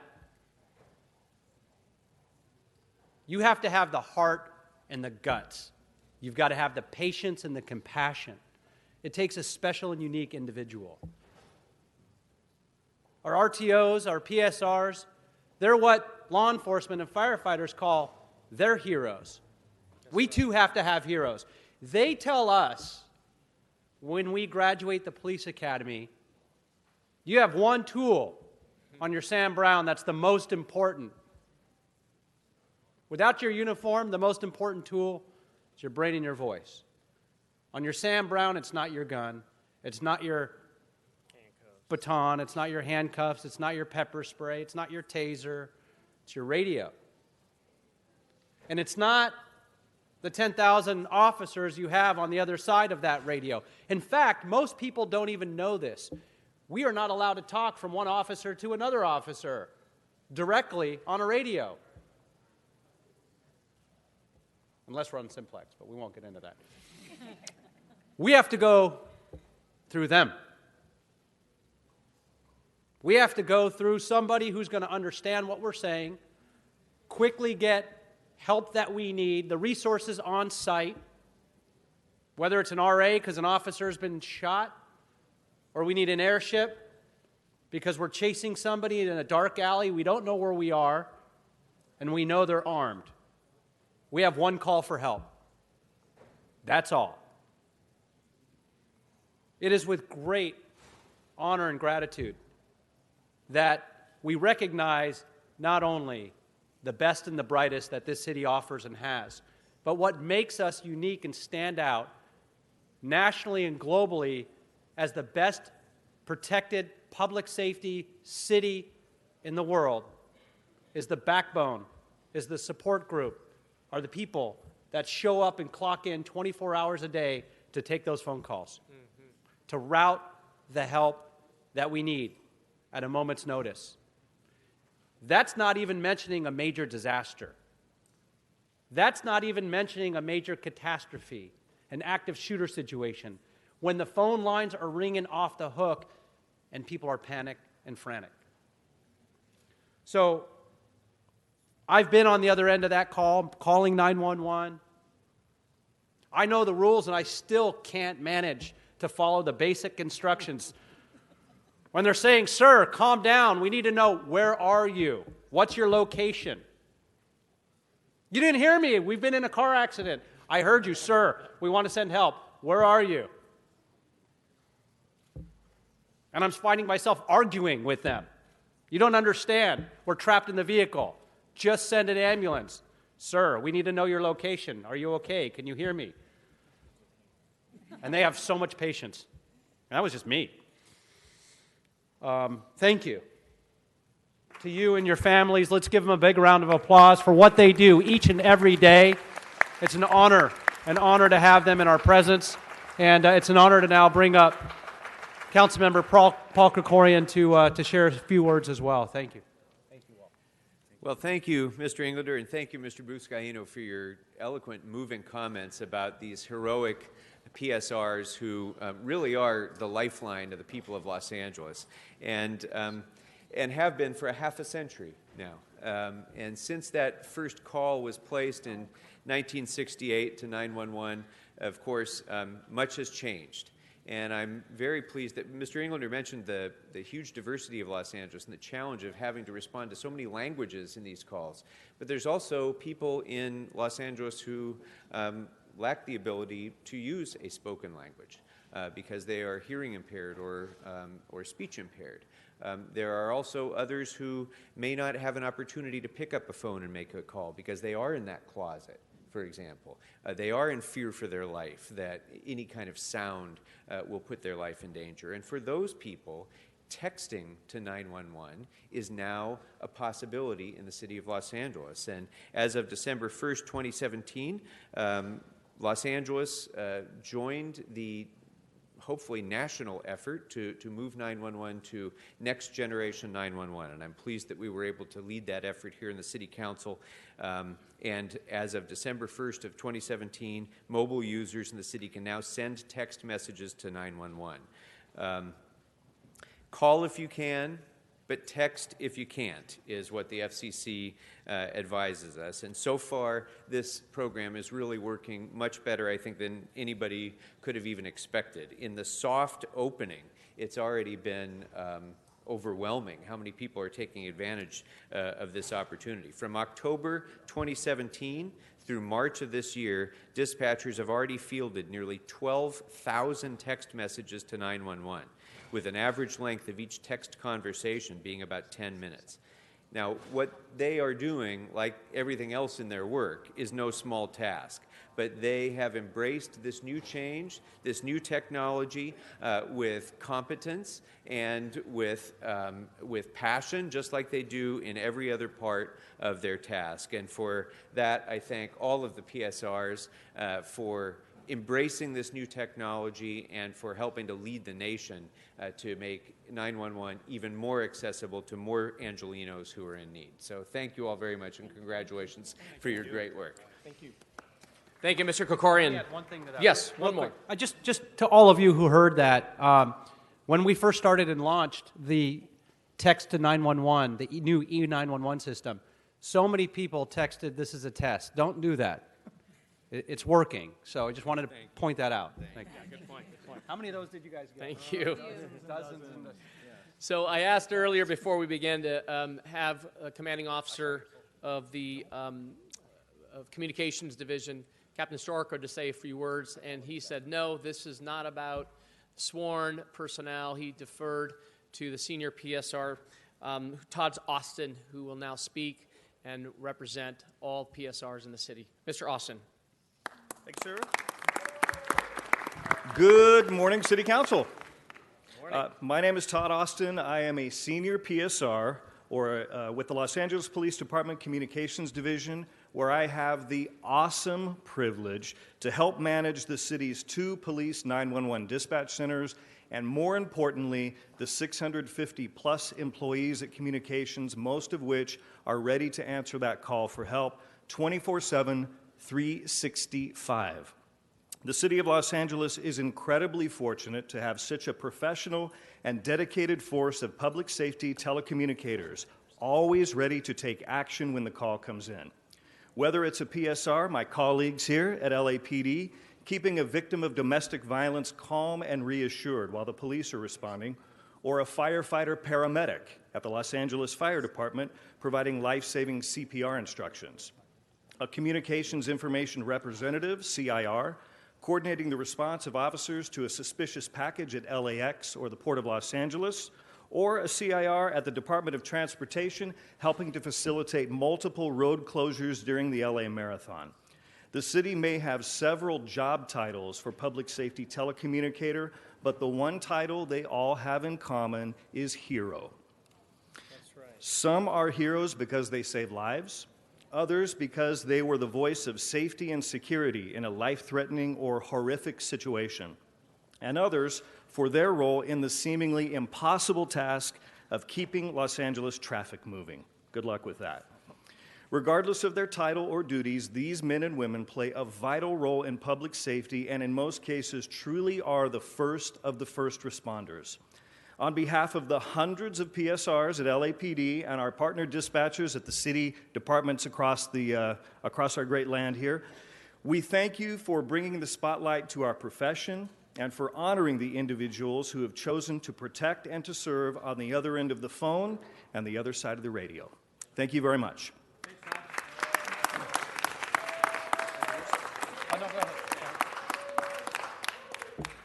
So keep in mind, the Metro Communications Center will be open this Friday for public tours, 10 a.m. to 3 p.m.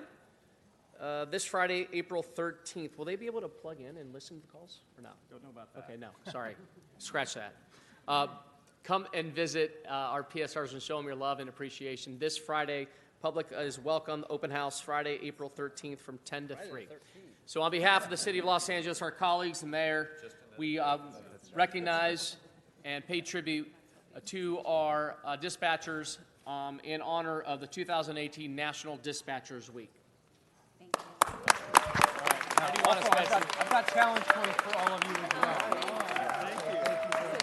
Thank you so much. Yeah, let me just grab my... Yes, of course.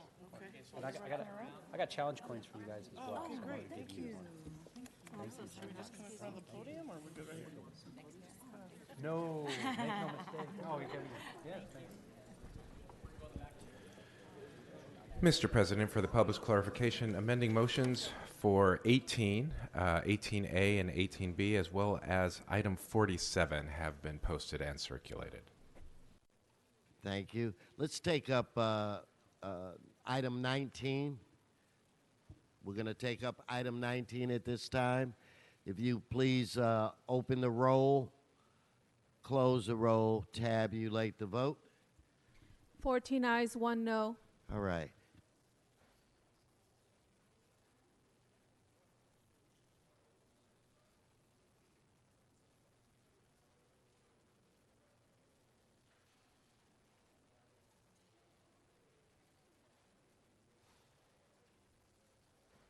Let's take item 46. I want to recognize Mr. Buscaino.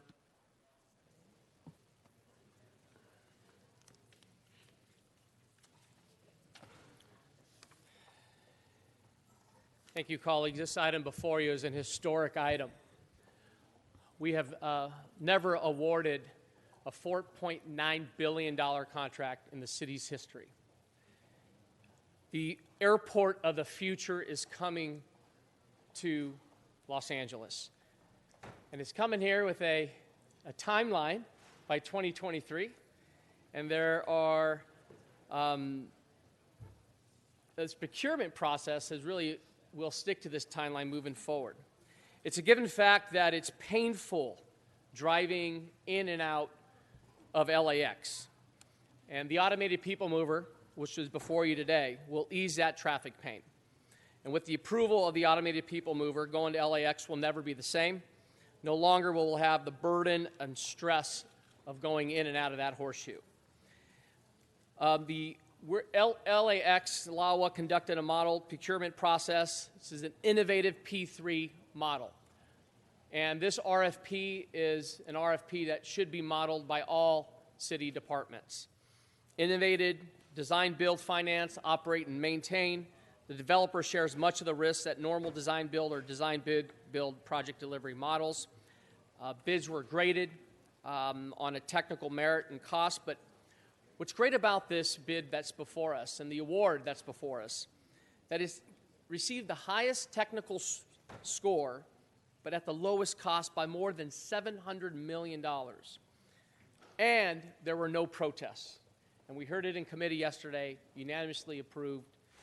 The highlights of this bid that's before you has an amazing experienced LA exhibit space at the Tom Bradley Station, viewing platform of the iconic theme building, The approach to construction is the least intrusive possible because even though we still have to operate one of the nation's busiest airport, we'll be able to do so and during this construction phase. Engineering innovations that lower the project cost, including building the APM guideway over the existing parking structures. Strong commitment to local hire. As I turned to Councilmember Marquise Harris Dawson earlier today, what I'm pleased about what's before you is that there is a strong local hire component attached to this, and if they don't meet those requirements, they will be fined. 60% local hire during the 25 years of operation and maintenance. Includes program dedicated to increasing women participation in the construction trades. Commitment to hire 90% of construction apprentices from local apprenticeship programs. Significant financial penalties for the developer if indeed those timelines are not met. So with that, I'd like to ask Deborah Flint, the Executive Director of LAWA, to come forward and give a brief presentation. Oh, sorry. Before you do that, Deborah, I'm going to defer to my colleague Mike Bonin to say a few words. And in committee, Mr. President, I actually offered to have the Mike Bonin Pavilion in one of these stations. I don't know if we can get a second or not. But well, let's recognize Mr. Bonin at this time. Yeah. Thank you, Mr. President. Thank you, Mr. Bruscaino. Thank you, Ms. Flint, and to the LAWA staff. This is a big deal day. This is something I have been working on for 15 years, since before you were at the airport, before most of your staff was at the airport. This is something a long time in coming. I have, for a very long time, said that we can have a world-class airport that is a first-class neighbor. And this is one of the biggest, most exciting, spectacular projects that makes both of those things a reality. This project that we were approving today is good for airport passengers, is good for airport neighbors, is good for jobs in the economy, is good for the environment, and is good for Los Angeles overall. From the passenger perspective, what we are going to be creating is a free shuttle service, that runs every 2 minutes with stops in the central terminal area, at the terminals, at the Consolidated Rental Car Center, and at other pickup and drop-off locations that are convenient to people. It's going to have wide doors, so it's going to be easy to bring your luggage. There are going to be huge windows for viewing, a spectacular view of the theme building. There are going to be seats, and there's going to be straps for hand-holding. Open-air platforms, it's going to be light-filled and beautiful, moving walkways. This is really going to be spectacular. Mr. Bruscaino talked also about some of the jobs and the economic benefits. Among the jobs that are being created are career pathways for women, for former foster youth, for individuals in reentry and transitioning out of gang involvement, and people with disabilities. It is really groundbreaking in so many different ways. In terms of the environment, this project is going to be phenomenal. The APM's fleet will consist of 44 cars that are fully electric powered, 98% recyclable, and they'll generate a portion of their own power through regenerative braking. They're going for high LEED standards on this one, and the design enhancements allowed by this team to offset the carbon pollution are the equivalent of 12 million vehicle miles driven. That's 117,000 vehicle miles driven every day that this will take off. This is probably one of the best things that has happened to my constituents near the airport, in Westchester and Playa del Rey, to people in Lenox, to people in El Segundo, to people in Inglewood, that we could possibly imagine. This is going to have such a tremendous impact on traffic into the airport, on the air quality in those neighborhoods. It is just a huge and phenomenal thing. And this is also good for Los Angeles because I think this is a template for how we do big things. It is our biggest P3. It is a model for how to do it. It is an exceptional contract. Not only was it the best bid, it was also the least expensive. How often does that happen? And as Mr. Bruscaino noted, it wasn't appealed. And there are so many triggers and requirements in this contract. It's probably one of the best contracts that has been negotiated on behalf of the people of Los Angeles. This is a phenomenally exciting thing. It is really a win-win-win-win-win for every segment of the population in Los Angeles and the airport. And I can't thank you, Ms. Flint, and your incredible staff, the Board of Airport Commissioners, for your work on this, Mr. Bruscaino and Mr. Krikorian on our committee, and Mr. Blumenfield before for his work. I just thank you very much. As you can tell, I'm a little excited. Good morning. Welcome. Good morning. Thank you so much. It is indeed an honor to be able to have taken such an incredible vision for the city of Los Angeles and its airport, and to have led the execution that has brought us to this day. A 2-year process of industry consultation and procurement that resulted in us having one of the most proven globally domestic and international teams that we have the confidence will deliver a high-performance train that will at last link City of Los Angeles' airport to regional transportation and propel us into being amongst the world's best airports, as this project will do. Our process was driven around the fundamentals of economics, of schedule, of train performance, as well as construction abilities. And the firm that we are partnering with has demonstrated their ability to deliver that and much, much more. The values that were inherent in this project have been proven through the commitments of our selected team members in Lynx. As was mentioned by the councilman, the values of inclusivity. In addition to what was mentioned, the Lynx team will be providing over 300 scholarships for youth, as well as funding of union dues for new apprentices. And the long-term nature of this contract, the fact that it is a 30-year operating and maintenance contract, allows for them to make a commitment that 50% of the long-term jobs in O&M will also come from local community. Secondly, on the environment, as was said, our expectations have been exceeded. 2 times the solar than we required, and LEED Gold certification of our maintenance facility in the project. Lastly, this is a landmark project. Our mayor asked for there to be wow in the architecture of this facility as the new front door to LAX, and indeed that's the case. Reflecting the beauty and the iconic nature of the theme building, Los Angeles' mid-century modern architecture, this team has created something even more special. I want to show that to you on the video now, a reflection of our vision today that will soon be reality. The future of LAX. Easier, faster, more efficient. Get to your plane on time without the stress. Easily transfer between terminals. Quickly access your rent-a-car or connect with Metro Light Rail. All this becomes a reality with the new automated People Mover. Relax above traffic and enjoy the view. Go from Metro to your terminal in 10 minutes or less. Trains arrive every 2 minutes. Easy on, easy off. Construction begins in 2018 with completion in 2023. It's the easier, faster, more efficient future of LAX. Learn more by visiting flylax.com.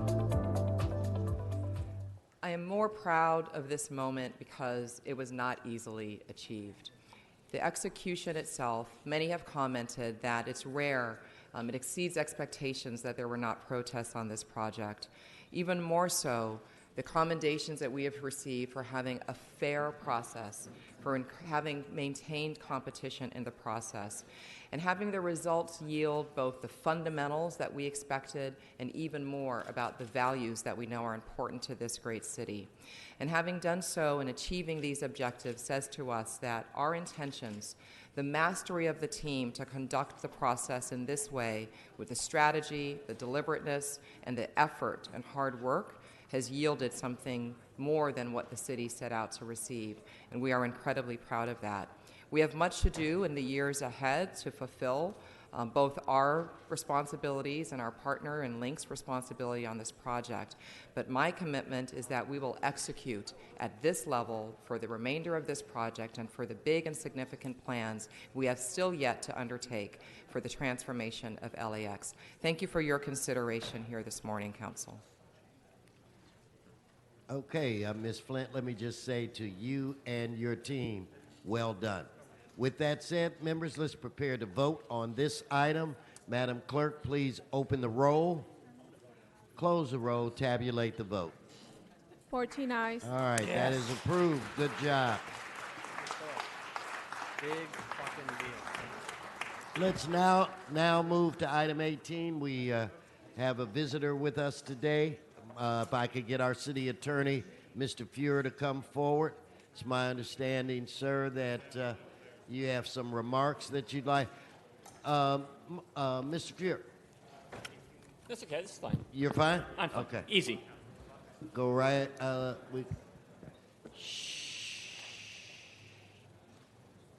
There's a lot of congratulatory hugging happening here. We don't want to interrupt that. Let's let them hug for a couple of seconds. That's good. Well-deserved congratulations.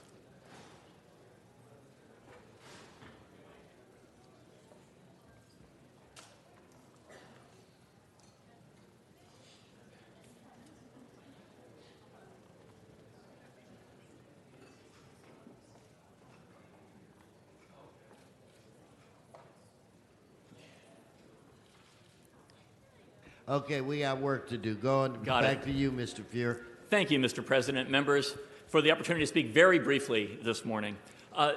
We're about to take up, the council will take up two extremely important measures, both of which are designed to take important action regarding our homeless crisis. We know that a key to addressing our homeless crisis is creating housing with the supportive services necessary to enable homeless people to lift themselves out of homelessness. Today's action to create a permanent supportive housing ordinance is a key step along that line. In addition, we know that while we are getting the permanent supportive housing we need, acquiring the land and entitling it and funding it and building it, there is a meantime. We have to be focusing on immediate needs in our city, and the other ordinance, the motel conversion ordinance, gives us an opportunity to help take strides in that direction, because motels are infrastructure that already exists. They're often underutilized, and they could hold a key to creating housing right now for people.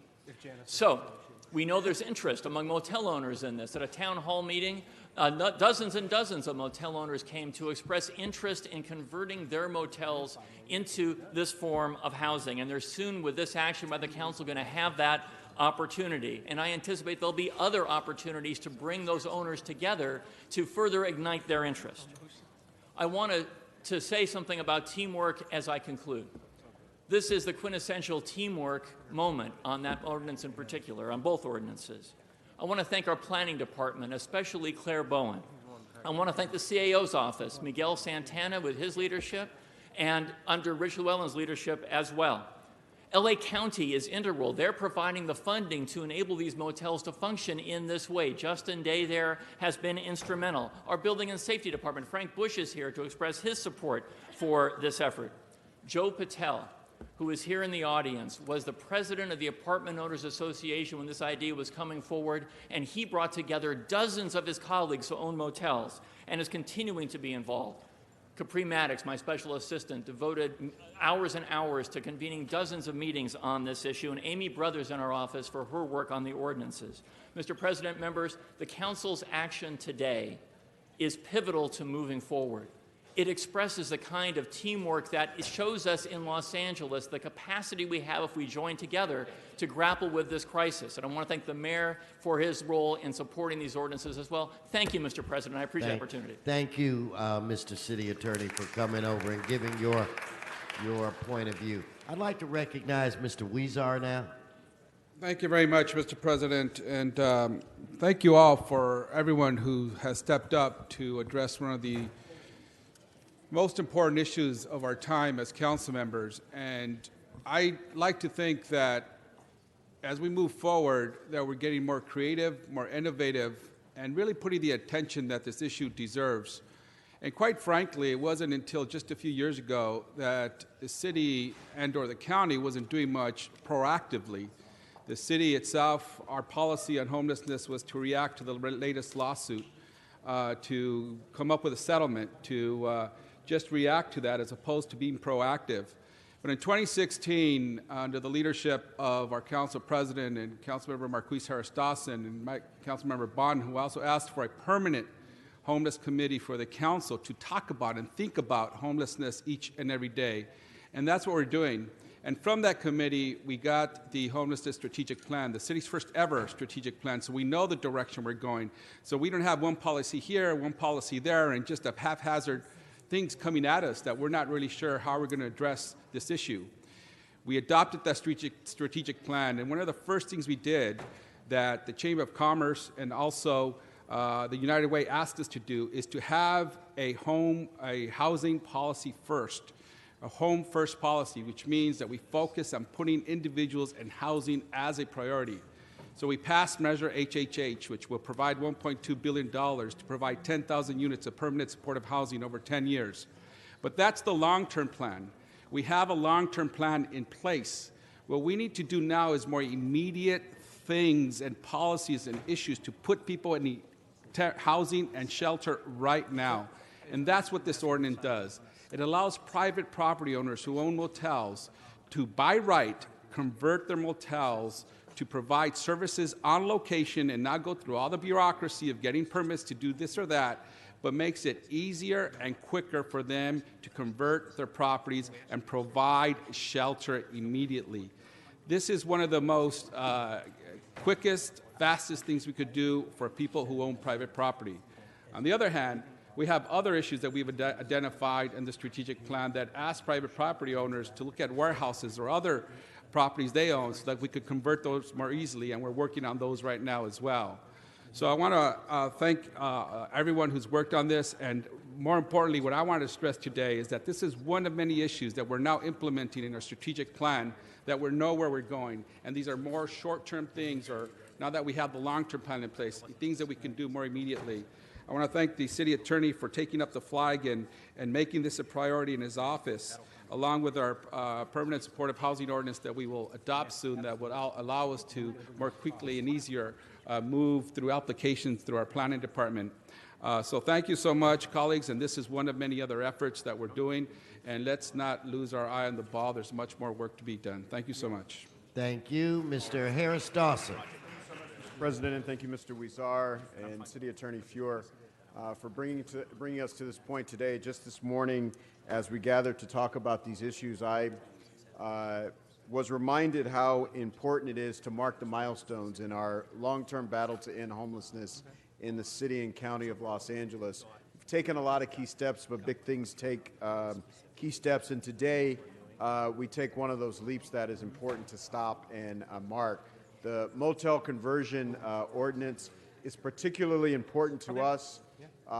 Council District 8 has more motels in it than any district anywhere in the city, and so after we pass this, I invite folks to take a drive through the district and identify some opportunities there to have some conversions to housing. But again, 222 HHH, Measure H, the permanent supportive housing ordinance, the motel ordinance. Councilmember Bonin and I have put forward a motion to deal with shelter and to deal with encampments on our streets. We have to stay at it, and we have to continue to have milestones if we want to make the large social achievement of ending homelessness in our time. Thank you. Mr. O'Farrell. I think Mr. Huizar underscored the importance of this initiative, especially with all that we're dealing with in terms of homelessness, and we need to bring additional resources to the table. And this is a wonderful new resource to bring to the table to help really put a dent in the crises. My staff yesterday identified a small but significant omission, so I have a friendly motion to cure that omission. And so what I ask colleagues is that for the record, Mr. Clerk, withdraw item 18A as an amending motion and insert item 18C in relation to the supportive housing motel hotel conversions. And what this does is it keeps us on firm legal ground with respect to the historic resources that many of these buildings have already been identified to be within. and it keeps us consistent with the city standard already. The proposed modifications, as I mentioned, are consistent with city standards, and it keeps us committed to promoting adaptive reuse projects in relation to the motel conversion to preserve and complement the existing community and land use. Historic resources need not be in conflict with this wonderful initiative. So it's a friendly amendment to cure this omission, and it keeps us on firm legal ground at the same time, and will actually, I think, insert some flexibility so that we can do these conversions more easily without any sort of legally, anyone being on legal ground to file an appeal or even, God forbid, a lawsuit when we choose to do a conversion. So I would ask for support for this amendment and full support for the ordinance. Thank you. Mr. Price. Thank you, Mr. President. I just want to stand in support of this ordinance and really thank my colleagues, Councilman Weezar, Councilman Marquise Harris Dawson, and other members on the council that have taken strong leadership in this effort, along with the collaboration of the City Attorney's Office. And we just appreciate the unique partnership. This represents a real sustainable solution that can benefit not only the homeless, but the community as well. And so we're happy that we're moving forward in a step that makes a lot of sense. Human trafficking, big issues, providing housing for vulnerable populations, another big issue. And so again, we have another tool in our toolbox to address this issue. Again, it's not going to be the only solution, but it is a tool, and I think it's going to have a big impact in my district as well. We probably are number 2 behind District 8 in the number of motels. And so this is going to provide an opportunity for us to identify opportunities to repurpose much-needed resources in our community, providing housing and cleaning up our communities as well. I support. Thank you, Mr. Price. Sergeants, if I could get you to remove the rope, I'm going to call up Mr. Previn. He'll get his 1 minute on this, and Mr. Herman to the mic. Mr. Previn, please come forward. Mr. Herman, come forward.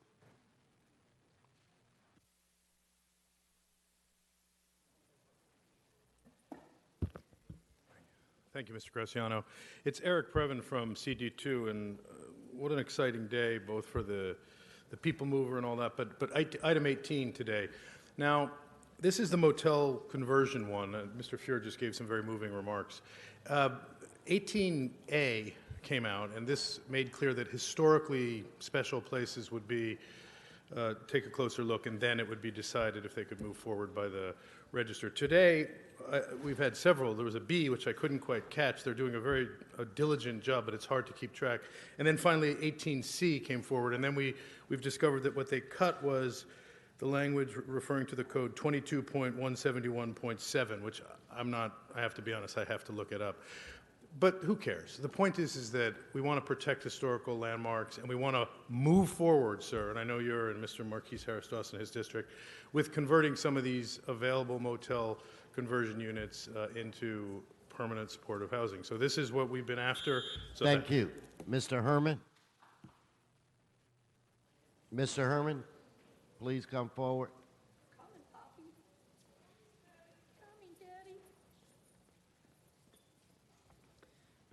What items do I have, sir? You have one item, and that's on item 18 for right now. So you heard the strategy behind homelessness. How adequately or inadequately have they used measure H, bitch, bitch, bitch? And what about that other measure S? You're not on the subject. We're on the subject really is not on the subject. The subject deals with the conversion. So why don't you stay on the subject matter, Mr. Herman? So and if you can't, you can sit down. Conversions. You have a garage, convert it into a homeless shelter. You want to have revenue of property? Put homeless shelters in your backyard and rent them out, because this is our new society. Do you understand what the issue is? They're talking about motels. Obviously not. Okay, Mr. Herman, your time. Mr. Herman, your time is down. Your time is over. Okay, Mr. Weezar, did you want to wrap this up? Thank the members of Plum and the Homeless Committee, as well as Mr. O'Farrell for his motion, and Ms. Martinez, who gave us some amendments during Plum that helped strengthen the motel ordinance. So thanks, Ms. Martinez, and Mr. O'Farrell for their strengthening of the motel ordinance. Thank you. Thank you. Let's call for the vote. Madam Clerk, if you please open the roll, close the roll, tabulate.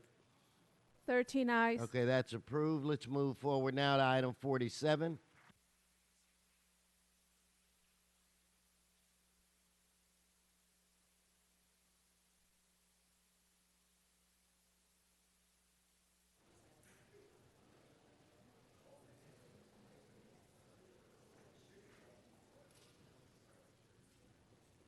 Mr. Weezer, why don't we recognize you first on this issue? Thank you very much. Another item that helps alleviate our homeless crisis. And again, the Homeless Committee, we heard this in Plum.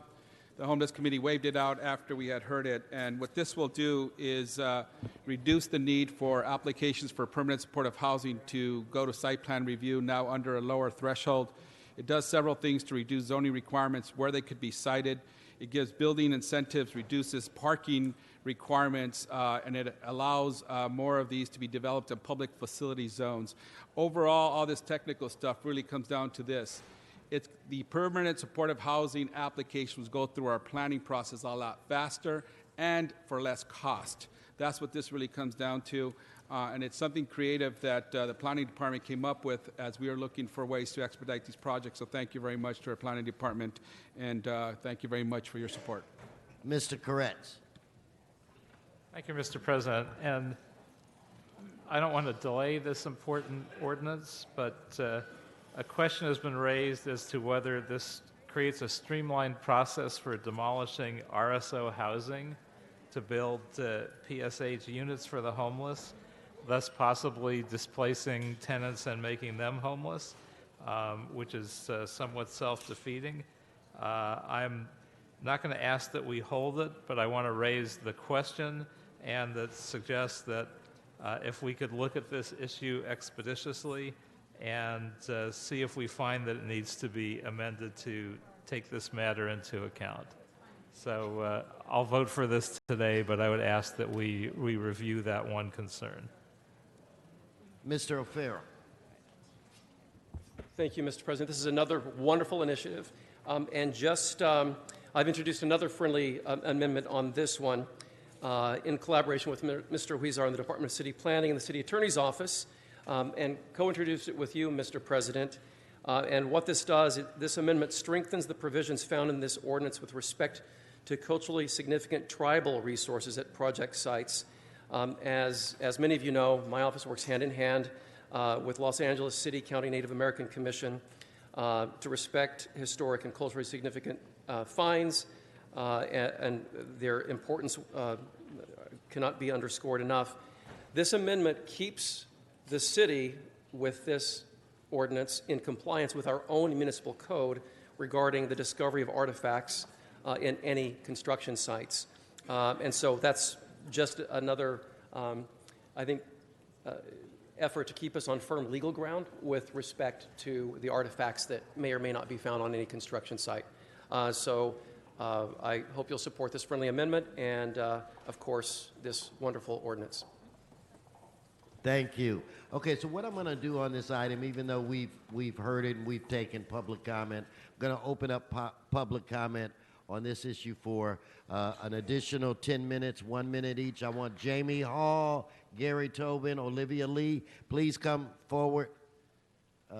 Zed Aquarian, Keith Cornella, please identify yourself. Good morning, Olivia Lee with the LA Area Chamber of Commerce. Gary Tobin was here earlier in support of this ordinance. And we just want to say the LA Area Chamber is in full support of this, and we urge you to vote for it. We believe that this is one of the many ways we can help solve this housing crisis. Thank you. Good late morning. My name is Jamie Hall. I'm a land use and environmental attorney. I'm with Channel Law Group. I'm here today representing the Oxford Triangle Association and Venice Vision.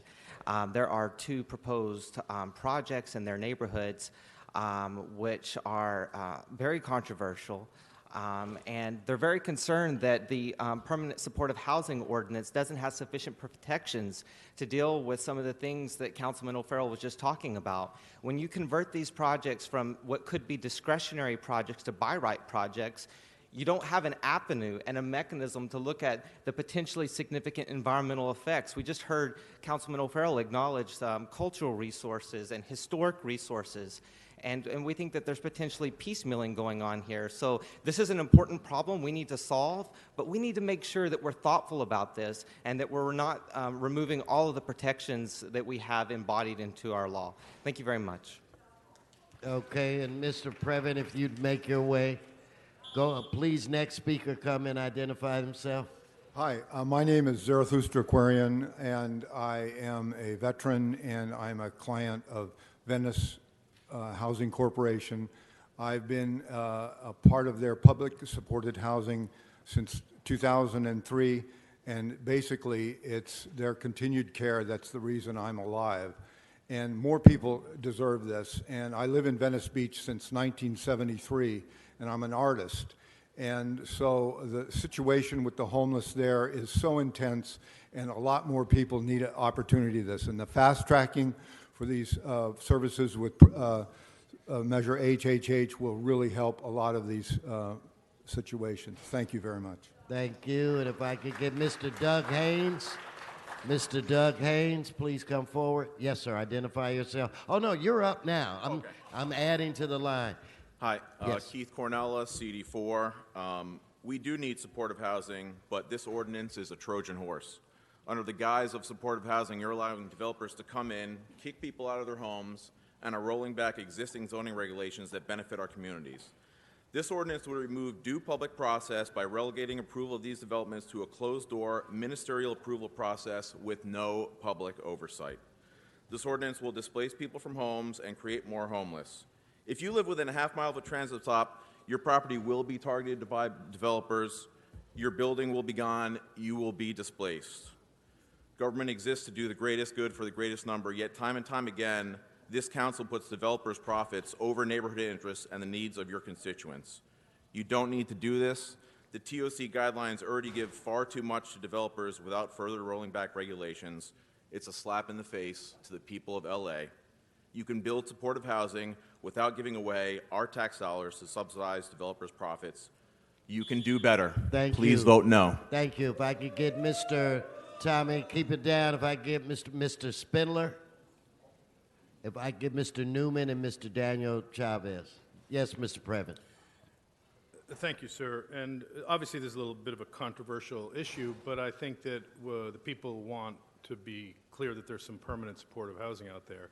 And I know that nobody wants it right in their own backyard necessarily, but this is going to make it, I think, possible to put it some places. Now, the site assessment for contaminated land, you know, you've truncated the process, and yet if there is some kind of a contaminated land, you've promised to make that site assessment public. But this body has a track record of making things public that is vexing at best. So I would ask that you specify what that means, Mr. Falbo, by making it public.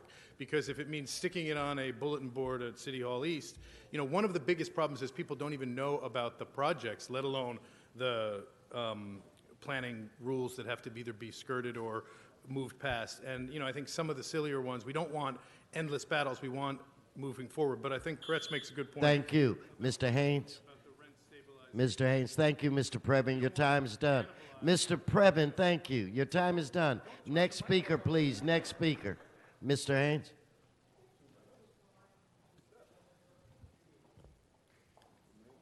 Thank you. My name is Doug Haynes. I chair the planning committees for 2 Hollywood neighborhood councils.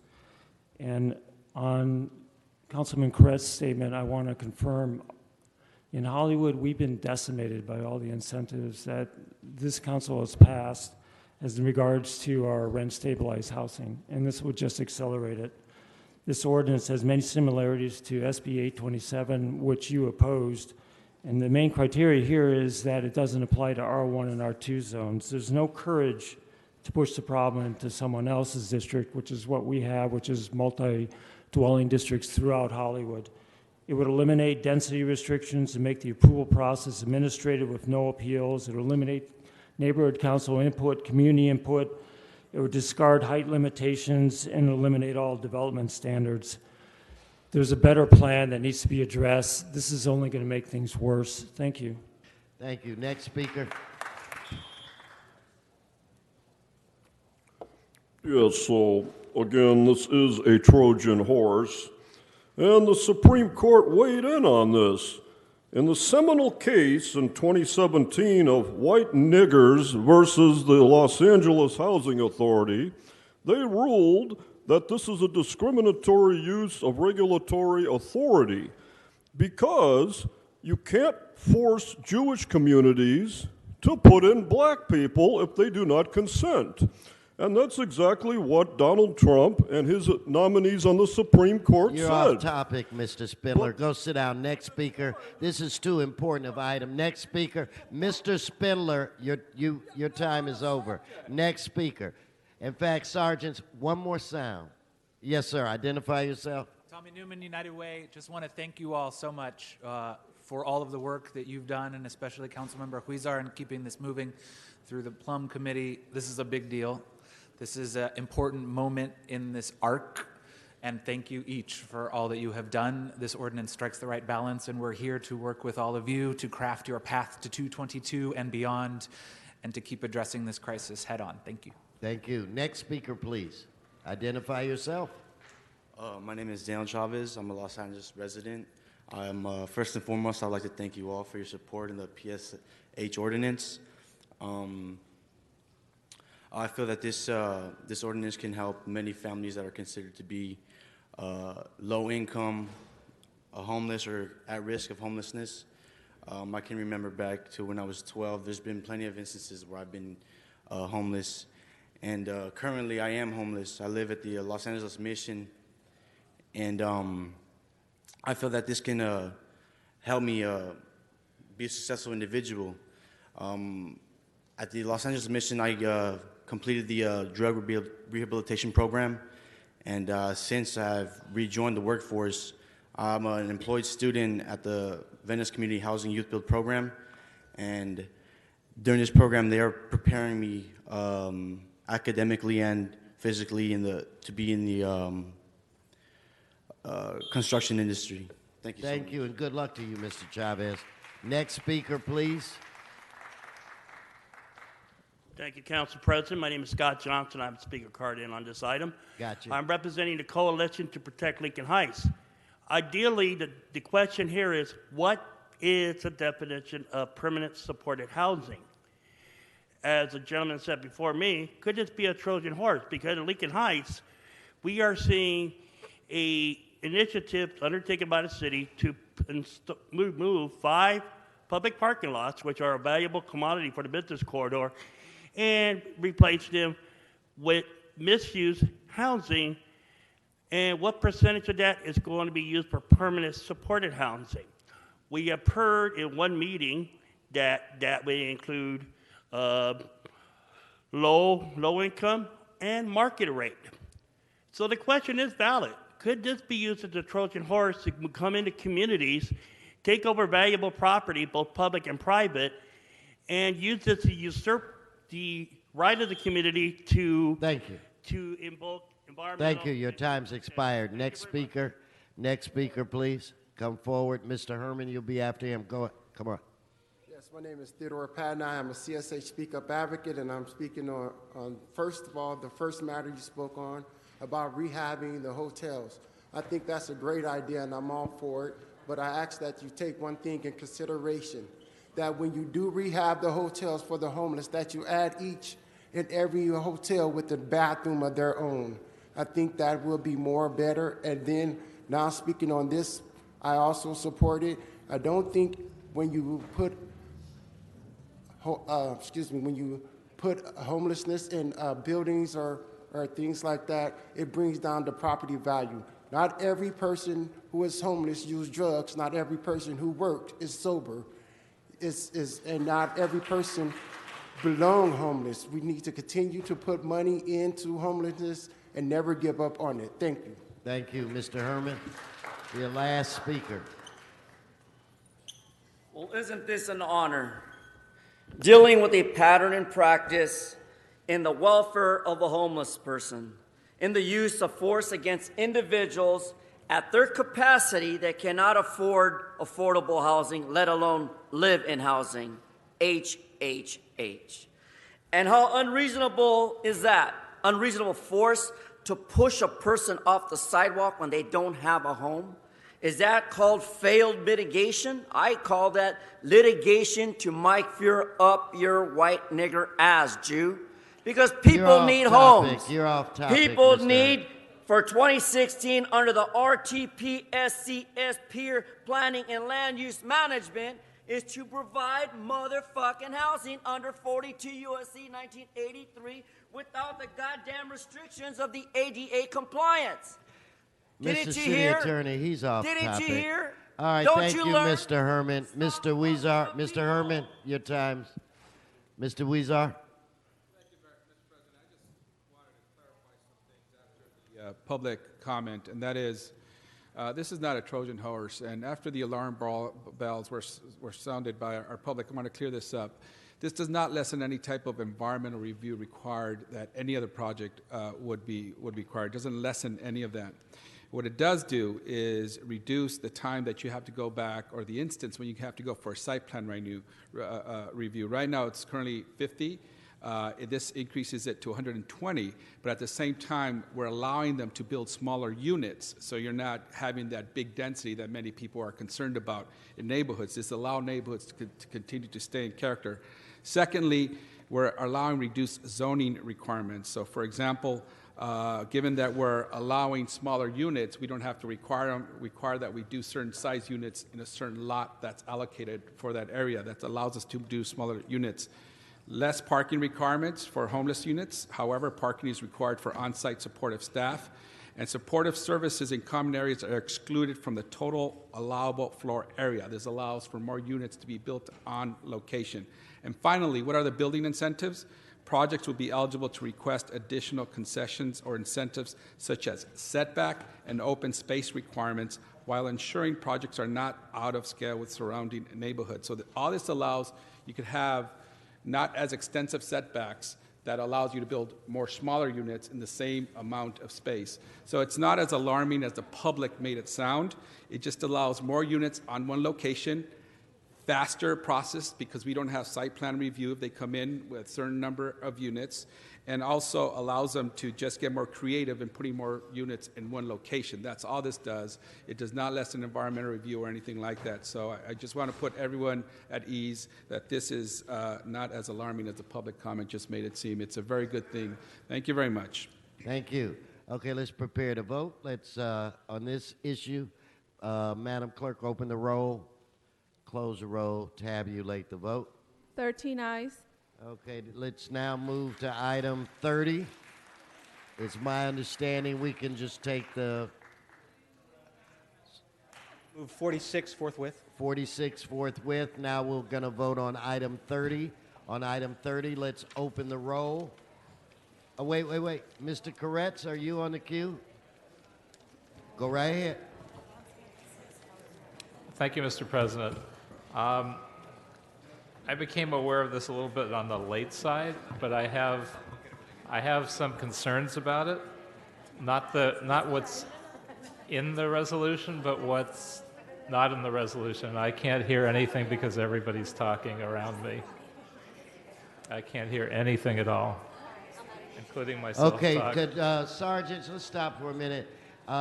Mr. Spindler has been asked to stop disturbing, and he's making goat sounds. Let's remove him from the council chambers. And Mr. Koretz, what was your concern again? So my concern is that Mr. Spindler still is distracting us as well. But let's not let him disrupt us. So go ahead. My concern is that this resolution focuses on sort of hopping on the bandwagon and trying to move this forward as quickly as possible and to get the city of Los Angeles involved. What I don't think it addresses, which is my concern, is the public safety elements of this. We've had a couple fatalities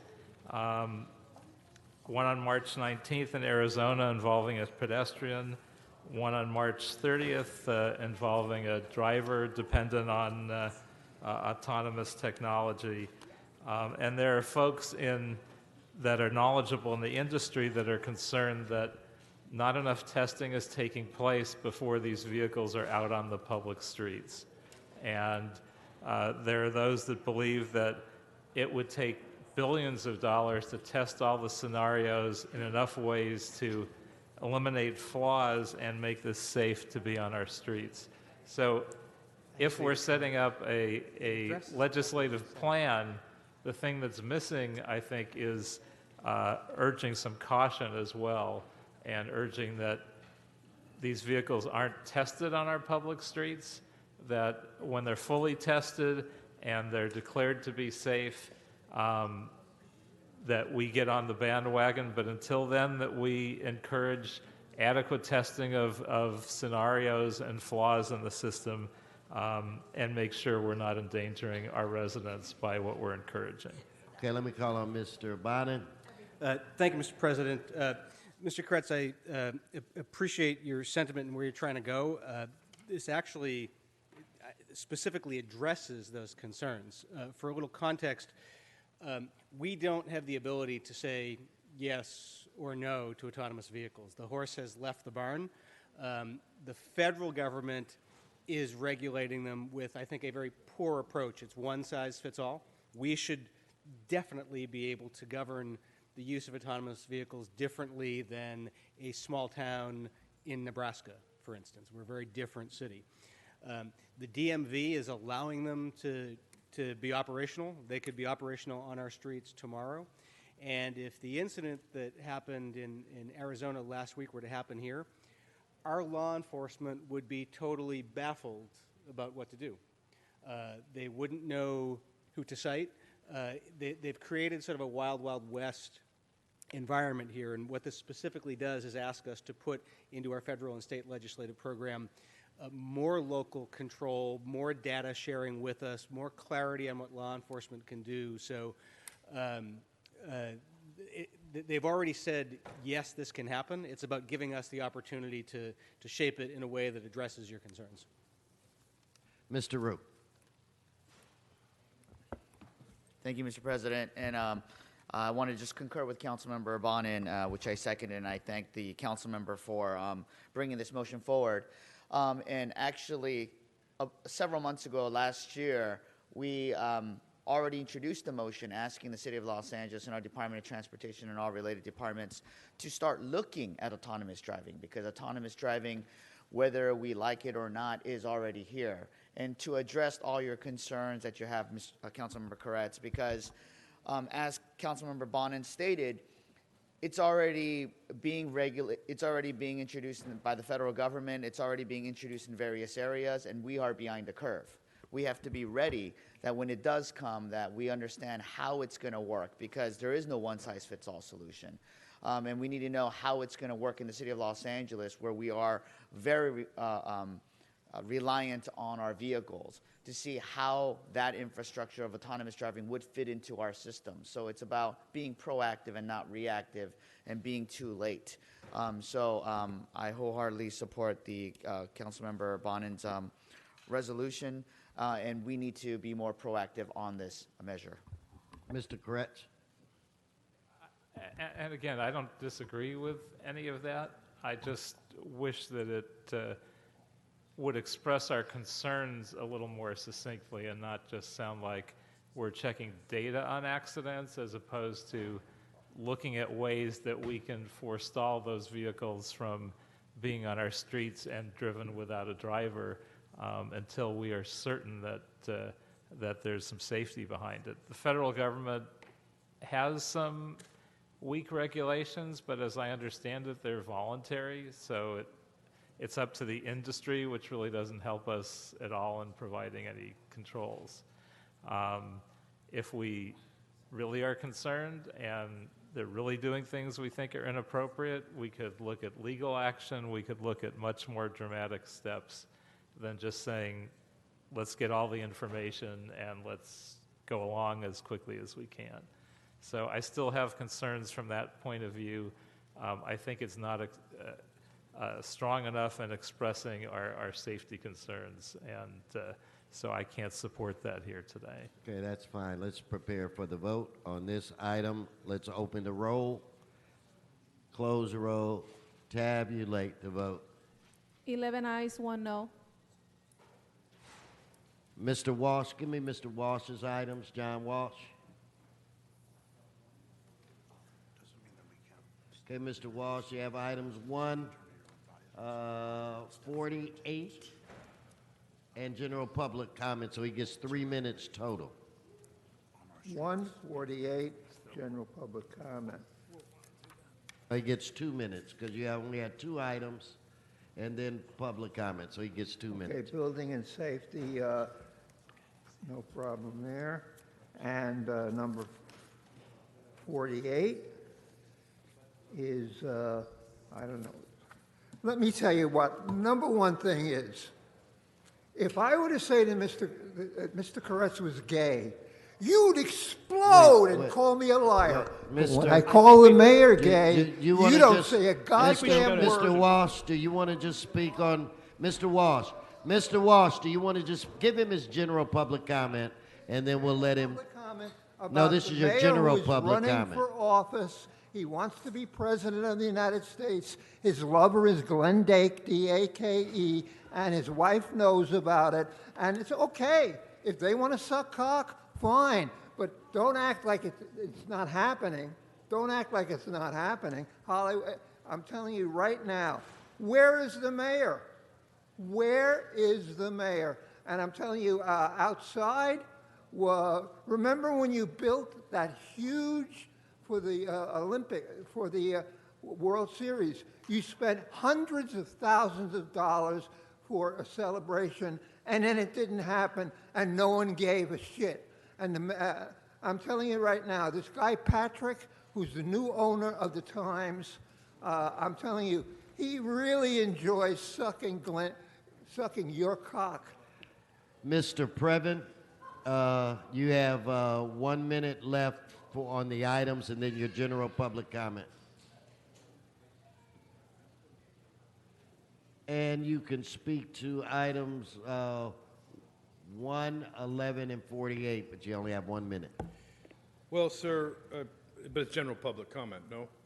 It's I not already general said public you have comment. that, Mr. Previn. Is this general public comment, No, sir? it's not. Well, then I would like to take my 1 minute on that, not on these items. No, well, you can go give him his 1 minute for general public comment. Am I entitled to both, sir? You're playing a strange No, game no, today. I'm not playing a Well, strange this is game. different You're than not usual. listening. So this is what we do. General public comment. You have 1 minute on general public comment, and then you're done for the day. Give him his 1 minute. Okay. Well, as I appreciate that, I find this process unbearable, and I find your work and your colleagues' work intolerable. Ms. Martinez knows, and there's not a quorum in the room for the record. We're counting right now. You know, you can't make stuff up. And Justin and his wife and Ms. Martinez played a very silly and inappropriate game last week. Mr. Englander plays games all the time, and now you're playing a game too by calling me up on the permanent supportive housing items, and then I can't speak on anything on the agenda.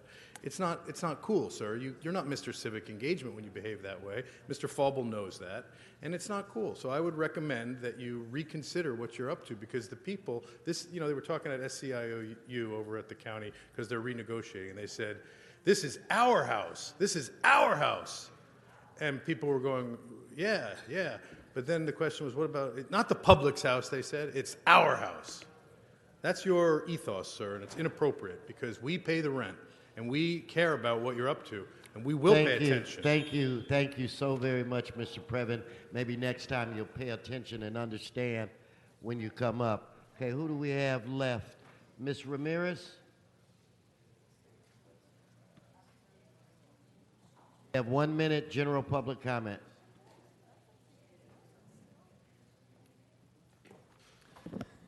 Mike Fewer, how do you get out of homelessness when you are being gang-stalked like me? And motels and hotels don't work because maids and the wetbacks and gangbangers get into it every day while you're paying a fortune. We have a chronic Latino chango and wetback epidemic. And the schmuck and shyster, your bogus city attorney, Michael Fuhrer, who's part of the cabal, has failed to provide public safety to the true victims of LA. He's been unethically and illegally aiding and abetting the Latino chango gangbangers. Mike Fuhrer does not enforce the rule of law, but he perverts the rule of law. He is an ass licker. Lick it, boy, and lick it good. So the LAPD busts their asses daily to arrest these gangbangers lawfully, while Mike Fuhrer fails to prosecute these filthy, nasty piece of shit pigs and pussies. So Mike Fuhrer, Eric Garcetti, Jerry Brown, and Xavier Becerra, why don't you go back to where you get back? You need to go after these gangbangers and deport. Thank you. Your time has expired. Okay, thank you. Mr. Herman. Mr. Herman has 1 minute on the items and 1 minute on general public comment. So you have 1 minute on 1 and 1 minute on 48. Well, No, we've one learned on what's one. You have 1 unconstitutional. or 48 or then general We've public learned comment. what's unconstitutional. It's making people homeless by enforcement illegally by liens. Mr. Keebler, when you enforce liens and penalize people with 300% penalty fees, that's some white nigger Jewish corruption. It needs to stop. People need to live in their homes just as much as those homeless people lying on the street that you look at as garbage because their lien expired. Now they're living on the street. Do I got your attention? Am I on topic? Fuck you, 42 U.S.C. 1983. Respect the liens, respect people in the community. They will respect you. So I am here to offend you and criticize you while you continue to use illegal enforcement. You will send a certified registered letter to every home that you say is responsible for penalties and fees. On their behalf, on constituents' behalf, thank you, fuck you. Okay, give him his 1 minute. Now, my general public concern is a pattern and practice. And let's use case number 117CV00099JKB. The United States of America as the plaintiff versus the Los Angeles Police Department and you, the mayor, faggot DWP Eric Garcetti, and City Council of Los Angeles for actions of what? Taking federal dollars and considering us living in Safe Streets Act. Is there such a Safe Street Act in Los Angeles? Hell no. Why is that? Because 42 U.S.C. 14141 acts of omission retaliating against individuals engaging in constitutional protected speech. Now, it's not my fault that in Van Nuys, my wobbly arms don't wobble. Stop fucking with children and do your job, Nuri. Thank you. Your time is expired. Okay, let's vote on items 11 and 48. If you please open the roll, close the roll, tabulate the vote. 12 ayes. Okay, do we have Ms. Keys Mayo? Now let's vote on item 1. Let's open the roll, close the roll, tabulate the vote. Is Scott 12 Johnson? ayes. What was that again? I'm sorry. Okay. 12 ayes. Scott Johnson still here? Kevin Cruz? Mr. Johnson, you have a minute for general I public can say comment. formally good afternoon now. I want to thank the council members who are still in this chamber, who are taking their time to show the respect to the people during public comment. I want to discuss our issue in Lincoln Heights real quick in the time I'm allocated. The Coalition Protect Lincoln Heights, it's not an NB organization, contrary to our distinguished councilman over here, Mr. City, have said a few times. We are willing to work with the city and work with the various organizations citywide on the homeless crisis. But I think most people would agree that the parking lots that are being done by the CAO office that targeted 12 parking lots citywide unfairly impacted the Lincoln Heights business community by identifying 5 of those parking lots within a half-mile radius on the Broadway business corridor. And I would wish that the majority of the city council members here today would work with us to make sure that we could come up with a fair resolution to this, and I would like to submit these flyers into the public record. Thank you. Thank you. Okay, that concludes general public comment.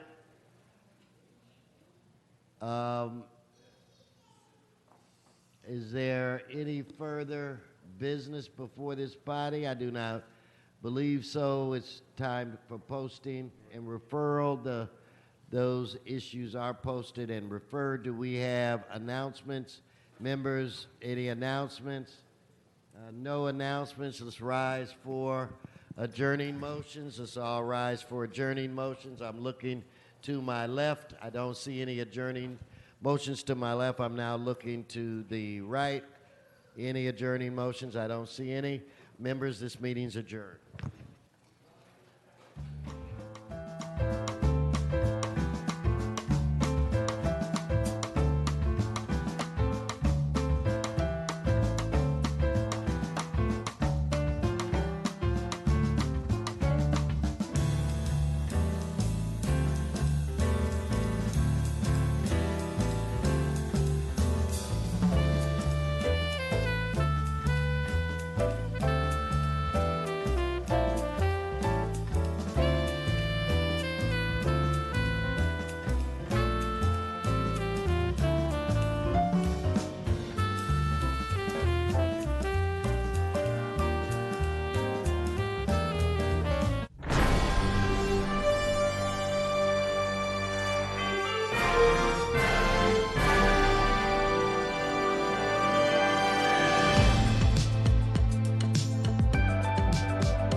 At Home Depot, within the distribution center, we have about 275 orange-blooded associates. We bleed orange. Orange is our color for the Home Depot. We are actually the #1 do-it-yourself or DIY importer, and we are the #3 importer in the U.S. How we, the Stocking Distribution Center, fits within the supply chain is our merchandise primarily comes from overseas. It hits the port of LA. We go ahead and inbound that merchandise. For the most part, it goes into inventory, being that we are seasonal. We then process that product, we pick it, and then we load it up into the trailer destined for that store. So we're essentially kind of the hub in between our vendor as well as our stores. The Ontario, Miraloma, Fontana, Rialto area gives us close proximity to the port in terms of getting our freight on time. And then it also, from a density standpoint, puts us in a great position to service our market in California and then the surrounding states, Nevada, Arizona, Utah, New Mexico, and so forth. Spring is actually the heavy season for us. Coming out of winter, there are a lot of do-it-yourself projects, spring cleaning, people getting ready for the summer, barbecue grills, patio covers, air conditioners, fans getting ready for the summer heat. We have just under 3 million square feet in our campus. However, we still walk. It's important because we want that intimate interaction with our associates versus driving around on a golf cart or a bicycle. My first priority is to make sure that we've got the right team in place to service our 257 stores. Definitely like to spend time with my family. Once football comes around, it is a football household. Now on Monday, Thursday, Saturday, and Sunday nights. I enjoy mentoring, I enjoy teaching, I enjoy seeing people achieve their goals. At the Home Depot, while it's a warehouse, I actually get to do that on a daily basis. At the end of the day, I can't do it without my team. Having the right people on board is critical, and then just making sure that they clearly understand the expectations and then have the right training and resources to be able to be successful.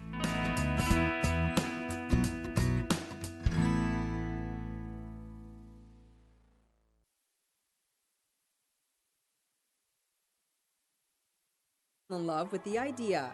By the late 1840s, the royal household was hosting daily tea parties, which later became known as afternoon tea. Join the Heritage Square Museum for a Victorian afternoon tea and fashion show as it presents First Ladies of Fashion. Whether they're American, French, or English, First Ladies have always been fashion trendsetters. Some of the more notable American First Ladies, from Martha Washington to the most iconic and fashionable First Lady Jackie Kennedy, will be showcased. It all takes place April 14th from 11 a.m. to 3 p.m. at the Heritage Square Museum located at 3800 Homer Street. For more, visit heritagesquare.org.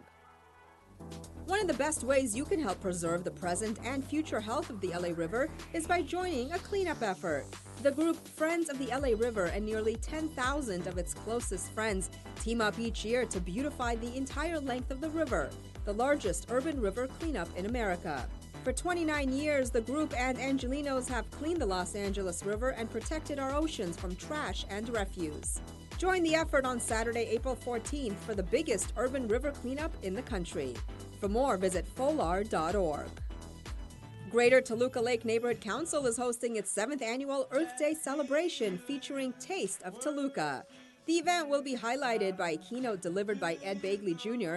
and an appearance by LA Stormwater as the Trash Monster. You're invited to join the Greater Toluca Lake Neighborhood Council in celebrating our beautiful planet and discovering this hidden gem of a neighborhood. The event features over 40 festive booths, including local merchants and nonprofit agencies sharing environmental and green living information and services. At the same time, Taste of Toluca will offer complimentary small plates of favorite foods from a wide variety of local purveyors. Family fun includes a kids' activity corner and a recycled art contest. Contest winners will receive a week of art camp donated by Steve and Kate's Camp. Live music and entertainment on the center stage will be featured throughout the day. Admission is free. It all takes place on Sunday, April 15th from 11 a.m. to 2 p.m. And that's a look at some things to do. Well, that's going to do it for this edition. I'm Yana Kane from all of us here at LA This Week. Thanks for joining us. A reminder that you can catch us online at lacityview.org. You can also follow and like us on Facebook. We'll see you back here next week for more of LA This Week.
What if a disaster strikes without warning?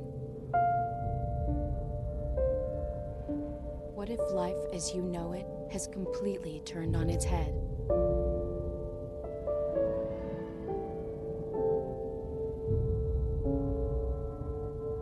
What if everything familiar becomes anything but?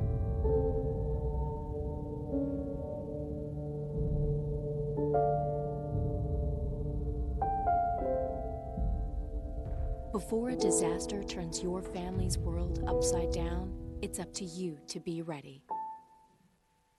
Get a kit, make a plan, be informed today.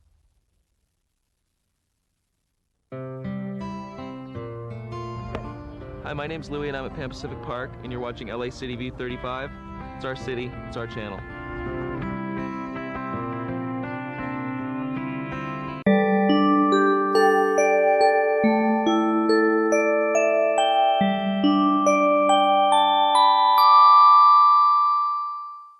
Hello and welcome to another episode of Adopt a Pet Today, sponsored by the Pet Care Foundation. And today we are at the South LA Animal Shelter, which is on 60th Street near the corner of Western. But if that's not a convenient location for you, there are 5 other LA City shelters. You can find all locations at laanimalservices.com. That's laanimalservices.com. Now we're going to show you some wonderful cats and dogs, one that I'm sure will be perfect for you. But if you don't see the one that's perfect for you, you can also go to that website, laanimalservices.com, and see every single animal that they have at all 6 LA City shelters. Now we also have Raina Barker, our resident dog trainer, with dog training tips and care tips that I'm sure you'll want to hear. So let's go see some great dogs and cats, one just for you. And here we are at South LA, and here's our first guest. Who is this? This is Morgan, and he's a very handsome guy, as you can tell. He's about 8 years old. He's great on a leash. He loves to play fetch. Is that the spot? Yeah, that's the spot.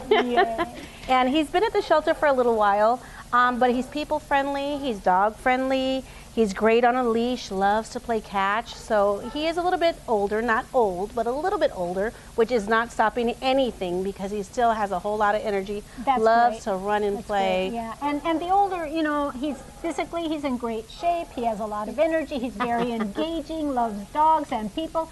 You couldn't ask for a better companion in your home. This would be an awesome dog to adopt and give him that home forever. And do you have his A number at all available? Yes, it is A1739899.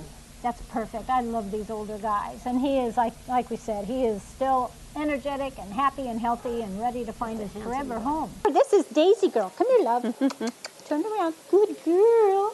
Yeah. All right. And Daisy came in a little timid and a little nervous, but she's sweet. You say she's really a good girl. She's a very good girl. She loves people.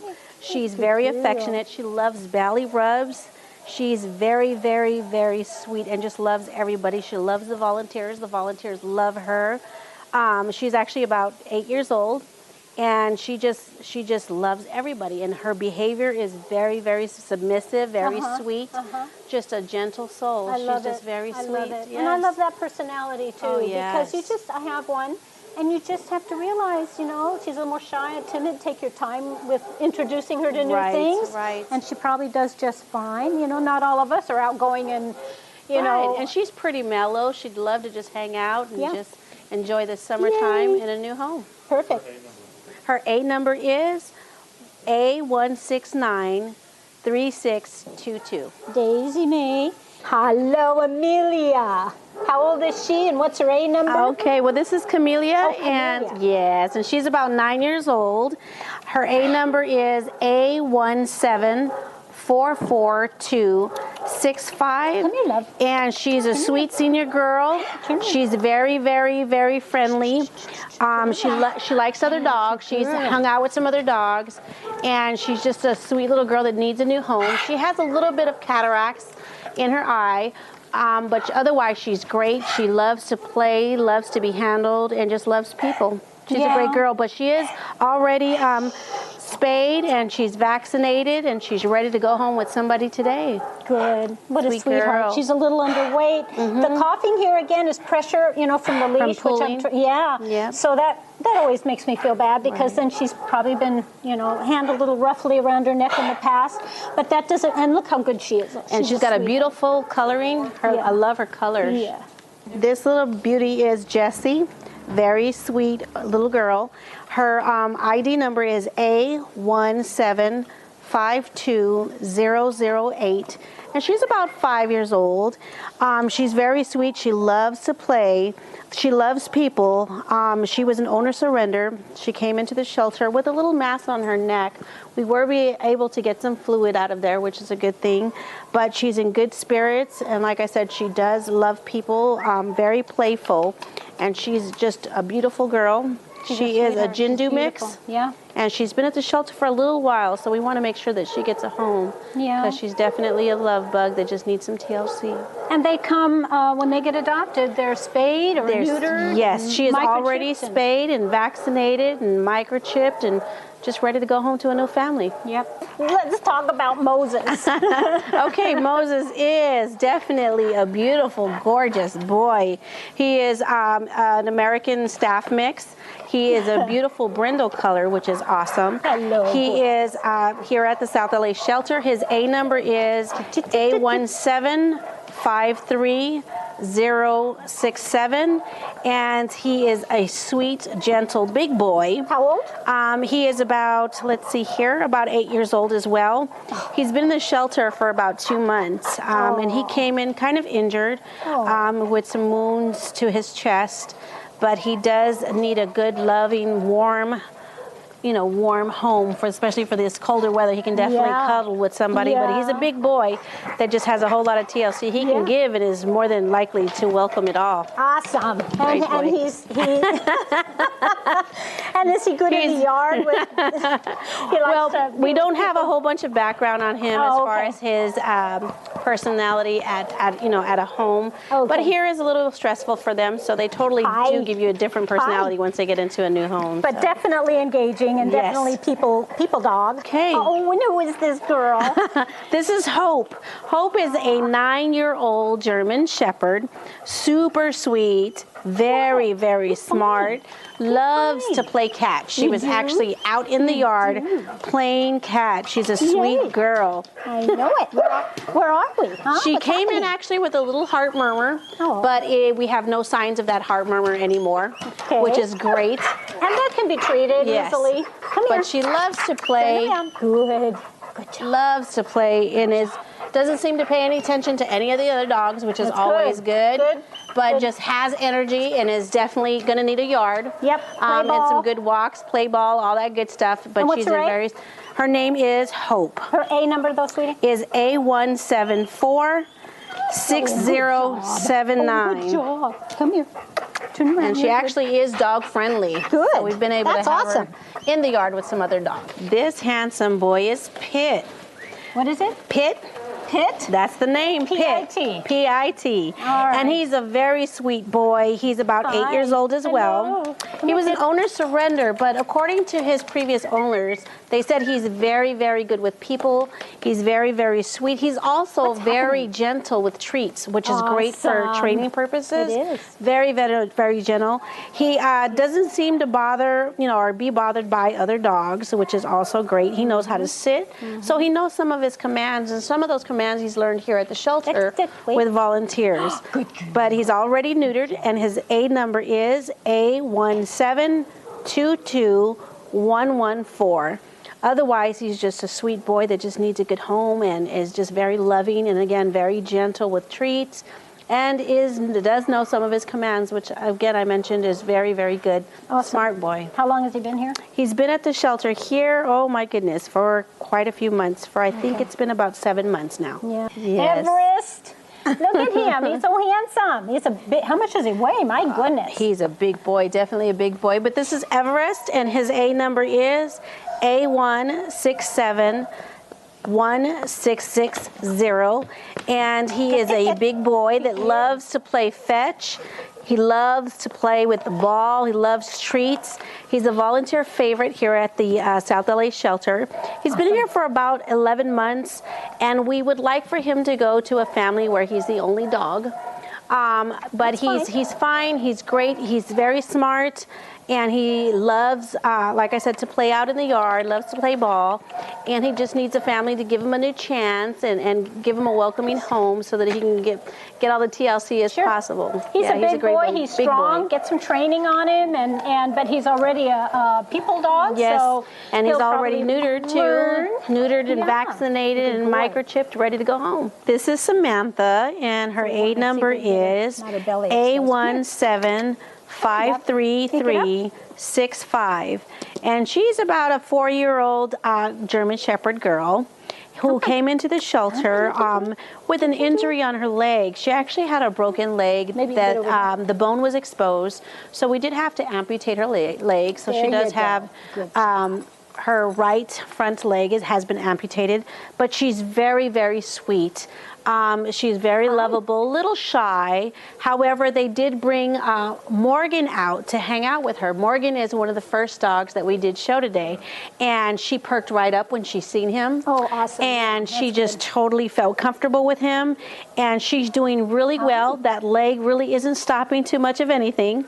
And she wants to cling on to you. She thinks she's a lap dog. Yay. Super sweet, Hi. super lovable here at the South LA shelter. And she's already spayed, vaccinated, microchipped, the works, just ready to go home with somebody who's going to give her all the TLC she deserves. And it would be good Sweet then girl. for her to have a dog companion in the home to help build her confidence and trust. And when their dog, I have a dog like that I'm fostering who is so dog friendly, and he just needs that companionship.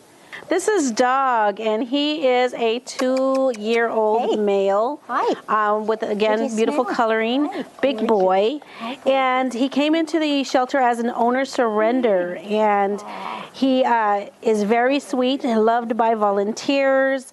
He loves to lay out in the sun and sunbathe, and he loves treats. He's already vaccinated, microchipped. He will need to get neutered, which we'll probably have done sometime this week. But he's a great boy. He's just been at the shelter for quite a while and really needs to get a new home. Oh, you need a home. Come see this gorgeous boy. I love his coloring. It's a beautiful color. It's like this reddish fawn color. It's Beautiful. so pretty. You're a pretty boy. Yes, his A number is 1729398. Sorry about that. I'll repeat it. A1729398. This is Wallace, and Wallace is definitely a big boy. Wallace's A number is A1744903, and he is a white American bulldog, and he is already neutered, microchipped, vaccinated, and the works. He's been at the shelter for a little while. He's energetic, strong. He's actually really goofy. And he would love to, I'm sorry. Like a big old love bug, right? And he loves long walks. He is, we recommend that he'd be the only dog in the home. He doesn't really like to share his food too much, but these are all things that we can definitely overcome. But he is great with people, and the volunteers do love him. And again, he likes long walks, and he loves to be out in the yard, so he's just looking for a new home. So we just saw some beautiful dogs. Oh, we did. Really Wonderful. sweet, sweet dogs. Bless their hearts. Absolutely. Speaking of dogs, I have 3 big dogs and 5 cats. Yes, you do. And I'm moving. Yes, I know. So tell me how I should move them. Well, first of all, we'll talk about dogs and the cats kind of separately, but overall, whenever you do make a move with an animal, the main goal is to keep them safe and help them feel safe, right? Right. It's a big transition. It's like us. Sometimes we're excited and sometimes we're nervous, and they can feed into that, anxiety or stress that we have, or our joy, depending upon how we project it. So also just keeping them safe and secure, and having them understand this is a good thing, don't worry, I'm here for you. Okay, now how do we go about doing that? With a dog, dogs are a little bit more adventuresome than a cat. So for them, sometimes, depending upon our attitude, it's going to be, oh, this is kind of fun. We get to go and see a new place, smell and check it out, and sniff and hang out and mark it and all that. So I do suggest to have people take their dogs to their new neighborhood and visit it a couple times before the move. Let them smell and get used to the little neighborhood, and if you can, then ultimately go into the house and the yard before you actually make the big move, and let them check it out. And I did that when I moved years ago. Several times I brought my dogs to my new house, and it was an adventure. It was fun. So we'd play in the backyard and get them to hang out in the house, and that was before all the move, okay? So it helps them, hey, have some familiarity before you get there, okay? Every animal is different. Every animal is going to acclimate differently. Some are going to be more stressed than others no matter what you do, and some are going to be just fine. It just depends upon your dog and your relationship and what you do, okay, and how they are and how sensitive you are to their individual needs. Somebody with one dog, that's a little easier than you with multiple animals, but those relationships that your dogs have help each other as well, I think. I think they're, oh, he's okay, so I'll be okay. So make it an adventure, make it fun for them, and take them there, okay? Also, don't make a bunch of changes with their beds and get them new things and new bowls. Keep the same, you're right, because you want that smell, to go with. You can add and make new things later once they've settled in, but, make sure the yard is secure. Don't leave them alone in the yard unsupervised right away, because that's an unfamiliar yard. They may panic if you're gone, and suddenly I have that happen a lot with clients. Oh my God, I just got this dog. He loves the yard, but I went to work and he escaped. Sure, he doesn't know where you are. He doesn't know the house very well or the yard very well yet. If you need to leave, hook up with a good dog walker or pet sitter or something who can check on your animals and be there, or a friend who can be there for them. I also suggest on the day you move, perhaps, you're going to be busy with movers and settling things. Have somebody be their companion that day. Hang out with them, in the yard even. You don't want to isolate them. You don't want to abandon them and have them worry where you went and what's going on, because they're going to know things are changing. Do you want to be that companion? Sure, I'll do it. I'd love it.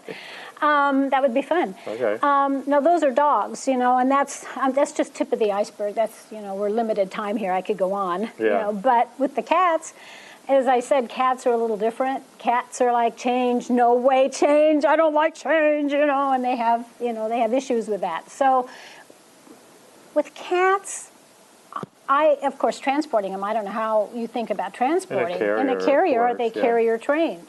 Not so much. Really. I know many cats are like, no, I don't want to go in that carrier either. So if you have time now, and they're not carrier trained, the box carriers that the vets use, or get some of those. You know how cats love to jump in boxes and go in bags and that sort of thing? Set them out. Let them jump in boxes. Throw catnip in there and cat treats, and let them explore in the boxes and get used to going in and out of them with food and whatever good things, so that when you do put them in there, it's maybe not quite as traumatic. Give it a week or so, whatever time you have. And transport them, obviously, in a carrier that's safe. If you have a regular carrier, you're taking like a crate, then you need to do the same thing. Leave the crates out. Do that. Put treats in there, catnip, let them go in and out with the door open right now, and let them feed them in there if you can, so those are fun. Once you move and you transport them, though, they do not have run of the house. Obviously, you can't anyway with the dogs. But anybody who just has a cat by itself or two cats, you just give them a room. You know this. You've done it. You do not want to let them have the whole house. It's a room, whether it be a bathroom or one room that they're just going to hang out in and become familiar with, at first, at first, absolutely. You can expand once they've settled in. They're going to try and hide. They may want to climb high and, get away from all the chaos, so make those available for them. A place to hide, a place to climb, things like that. You're a cat person. You got it. I'm a cat and dog person. You are. I know you are. I know you are. But that's it. That's good advice. Thank you. Well, you're welcome, and I'd love to help you out. Okay. Okay. All right. Okay, here we go. This is Sophie, and tell us Sophie's A number, Arlene. Sophie's A number is 1762627. She is a beautiful girl. Look at that. She's about 4 years old. Very, very sweet. She's a brown tabby and white. And she actually came in with Winston, who will introduce you in just a second. She is a female spayed, already vaccinated, microchipped, the works. She's been here for a little while, and she's going right next door. She's very curious, as you can tell. But she's just looking for a new home. And again, she came in with this other cat that we're going to introduce to you, but she's super sweet and lovable. Look at that. Did we get her A number? I can't remember. It's A1762627. Oh, look at that. She has a great partner, Winston, who we're going to show you right now. And it's always good to have two cats because they keep each other company, right? This is Winston that we were talking about before. Yes. Sophie's brother. And his A number is A1762629, and he is gorgeous. He's a gray tabby, and he was an owner surrender with his sister. Beautiful boy. Look at that. Very affectionate, beautiful coloring, already neutered, microchipped, vaccinated, the works. And again, like you said, if you take them both home, they just entertain each other. Right. But he is gorgeous, very big cat and just lovable. Look at that. They're both really lovable Very cats. affectionate, yes. Not shy at all, which is great, especially for the shelters. So as long as they have each other, they'll keep each other busy. Beautiful. Her name is Samantha. And Samantha's a sweet girl. She's about 3 years old. She's already spayed. She's vaccinated. She's microchipped. She is here at the South LA shelter. Her A number is A1762747, and she's also got some beautiful coloring. She's a tortie, just looking for a new home. She will be available on the 16th of March. So just come on into the shelter and give her a new home. She's very, to herself and quiet. I'm sure she's a little nervous about being here, but she definitely just needs a new home. And like I said, she's very young, about 3 years old. So just come on in and take her home. She'd probably love to curl up in your lap and sleep and watch TV and read with you, right? Oh, right. And I love the coloring too. Here we have a gorgeous Siamese. Love those big blue eyes. Beautiful, beautiful boy. Okay, his name is Benjamin. And Benjamin, its A number is 1761502. And again, he is a male, and he's a Siamese Seal Point mix, about 3 years old. He hasn't been neutered, but he will be before he gets home. Also vaccinated, microchipped, the works. Of course, as you can see, the beautiful coloring and the beautiful eyes. He's very, very, very curious. As you can tell, he's starting to come out and warm up a little bit. But he's a beautiful cat, and it would be, really good in a home with a family that's going to, give him the TLC. Because again, being here at the shelter, it makes them a little nervous. I can understand that. So He would show some personality once he got used to you. Oh yes, definitely. Once you take them home and like I said, make them a little more comfortable, it's not so scary, because sometimes just being in a new environment, especially with cats, they get a little nervous. So he may need somebody that's got some cat experience. Yes, to take him home and just kind of bring him around so he can really show his little personality. Okay, so our next beautiful kitty cat is named Charlene. Yes, Charlene is a gorgeous brown tabby. She's 2 years old. She was brought in as a stray, so we do need to make sure that she gets spayed before she goes home, which will definitely be taken care of. She's vaccinated. She will be microchipped. She's been at the shelter here for about just a few days, and she's actually available as of tomorrow. So she's just looking for a new home. Like I said, very beautiful brown tabby that will definitely adjust once you take her home, because again, it's a little nervous being here. I know I would definitely be a little nervous. Well, but and plus there's a light and a camera sticking in her face. of course, of course. But she just needs a home that's going to give her, the TLC that she needs. But she's very young. Like I said, 2 years old. That will definitely adjust once you take her home into your family. So. Again, with this cat, somebody that's got some cat experience to help her feel secure and safe, and then she'd come out and be a loving kitty, I'm sure. Definitely. It just takes a little while for them to adjust, and then eventually they come around. But she's a sweet girl, and she, again, beautiful coloring, just like the rest of the cats that we show today. Okay, so now we have Chrissy, another beautiful kitty. Okay, now this is Chrissy. She is beautiful, a little nervous as well.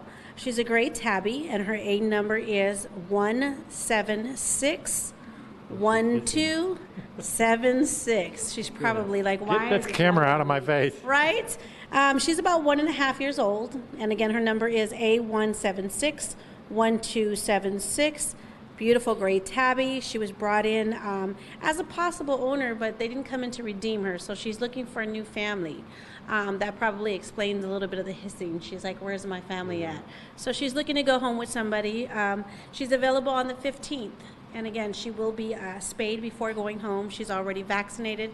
She will be microchipped and just ready to go to a new loving family. And again, with this one, somebody with some cat experience would probably be better. Definitely, just to give her a little time and allow her to eventually, show her personality and warm up, because she did previously belong to somebody, but that we didn't have any luck getting a hold of them. So she just, I'm sure, is a little, about wondering what's going on and why am I here. So she just needs a new family. All right, Arlene. This one is, you're going to name her Winter. Winter. God, she's gorgeous. She is beautiful. Look at that. Look at those eyes. She is a gorgeous 1-year-old spayed female here at the South LA shelter. Her A number is A17622 6'9". Again, she's only a year old. So she does have her vaccines. She's also spayed, microchipped, ready to go home with a new family as of the 14th. And Getting up to say hello. She is. I'm going to go in here. She and says, get away from this light. "What are all these people doing here in front of me?" So she's definitely a sweetheart, just relaxing, because again, she just got spayed, so she's just kind of taking it slow. But she is a gorgeous girl, just looking for a new home. Now we have a tuxedo kitty, black and white, named Mauricio. Yes, very fancy, right? Yes. He is a 4-year-old black and white tuxedo cat here at the South LA shelter. His A number is 1759434, and he's about 4 years old. Look at that. He's just rolling over. Very sweet boy, looking for a new family to give him some TLC. Again, he is a male, and he will be neutered, and he will be completely vaccinated, microchipped, ready to go home with his new family. He's been here for about a couple weeks now, and so he just needs somebody to give him some TLC. He did come in with an injury to his tail, so we did amputate that. Otherwise, he's just doing great, and he is definitely lovable. Look at that. Very sweet boy. As soon as he went in there into the cage, he just kind of flopped over. So that's always a good sign, especially with cats. So now we're in the rabbit room, and there's lots of bunnies available, and they're awfully cute. Tell us about caring for rabbits, Arlene. Oh my goodness. So one of the most important things that we want to make sure that we do whenever we take home a new rabbit is we got to make sure that they're spayed and neutered. Very important. People don't realize that they have to spay and neuter their rabbits, but they will multiply very quickly, which is why we usually have so many come into the shelter. Unfortunately, they're not always the quickest to get adopted, but we do want to make sure that people understand we have lots of rabbits in the shelters that are available for adoption. The fees do include them getting spayed and neutered, which is a great thing, so we don't have to worry about them going home and reproducing or producing more babies. But we do have volunteers that come into the shelter. They do exercise our rabbits, regularly, which is great. As you can tell, we have hay inside of their cages here. We have pellets, we have food, and again, we want to make sure that people do understand that we do have, rabbits. We have just about everything in the shelter. So it's not just cats and dogs. And so if you're looking for a new rabbit, please visit your local shelter. We have 6 in the city of Los Angeles. And again, we do try to get them homes, as quickly as possible, because they do stay here for just, a little longer than some of the others. But we want to make sure we get them new homes as well. And I've heard that rabbits can be litter box trained. Is that true? Yes, all of ours here are. So that's one of the things that you do see. We have litter boxes in all of our cages.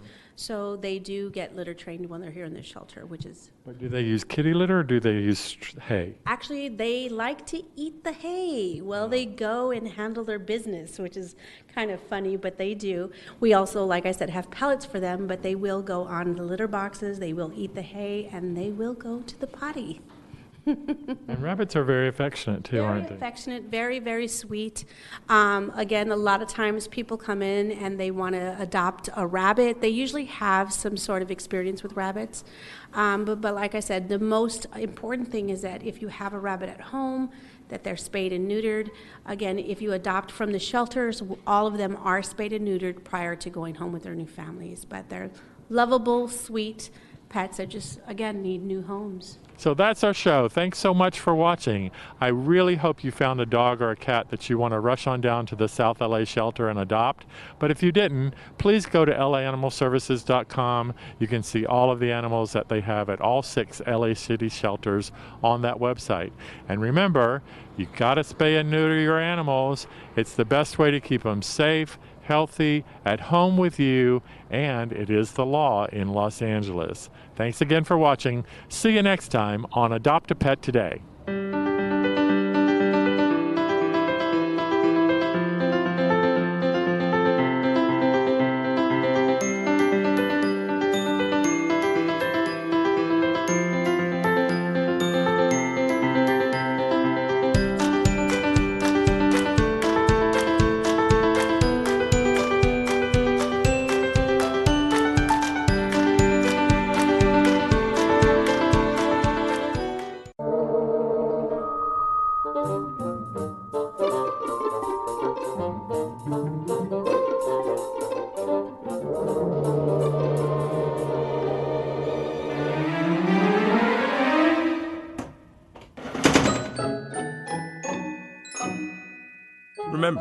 cats need to prepare for disasters too.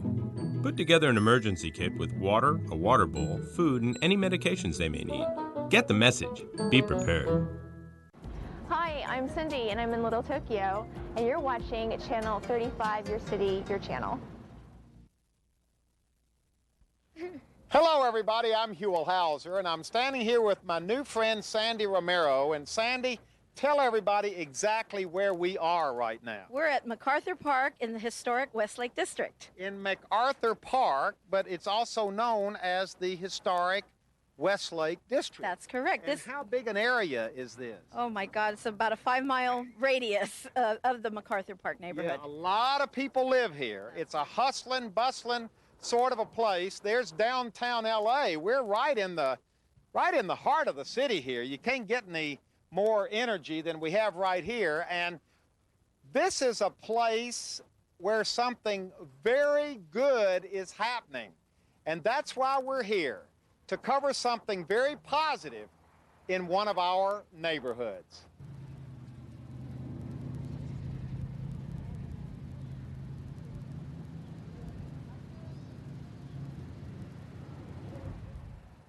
Well, this is very exciting, Sandy, because you've invited us to come down here to the neighborhood to talk about this very positive, innovative, creative aspect of MacArthur Park today. I can count 1, 2, 3, 4, 5, 6 of them on this side of the park. I look over and see 1, 2, 3, 4.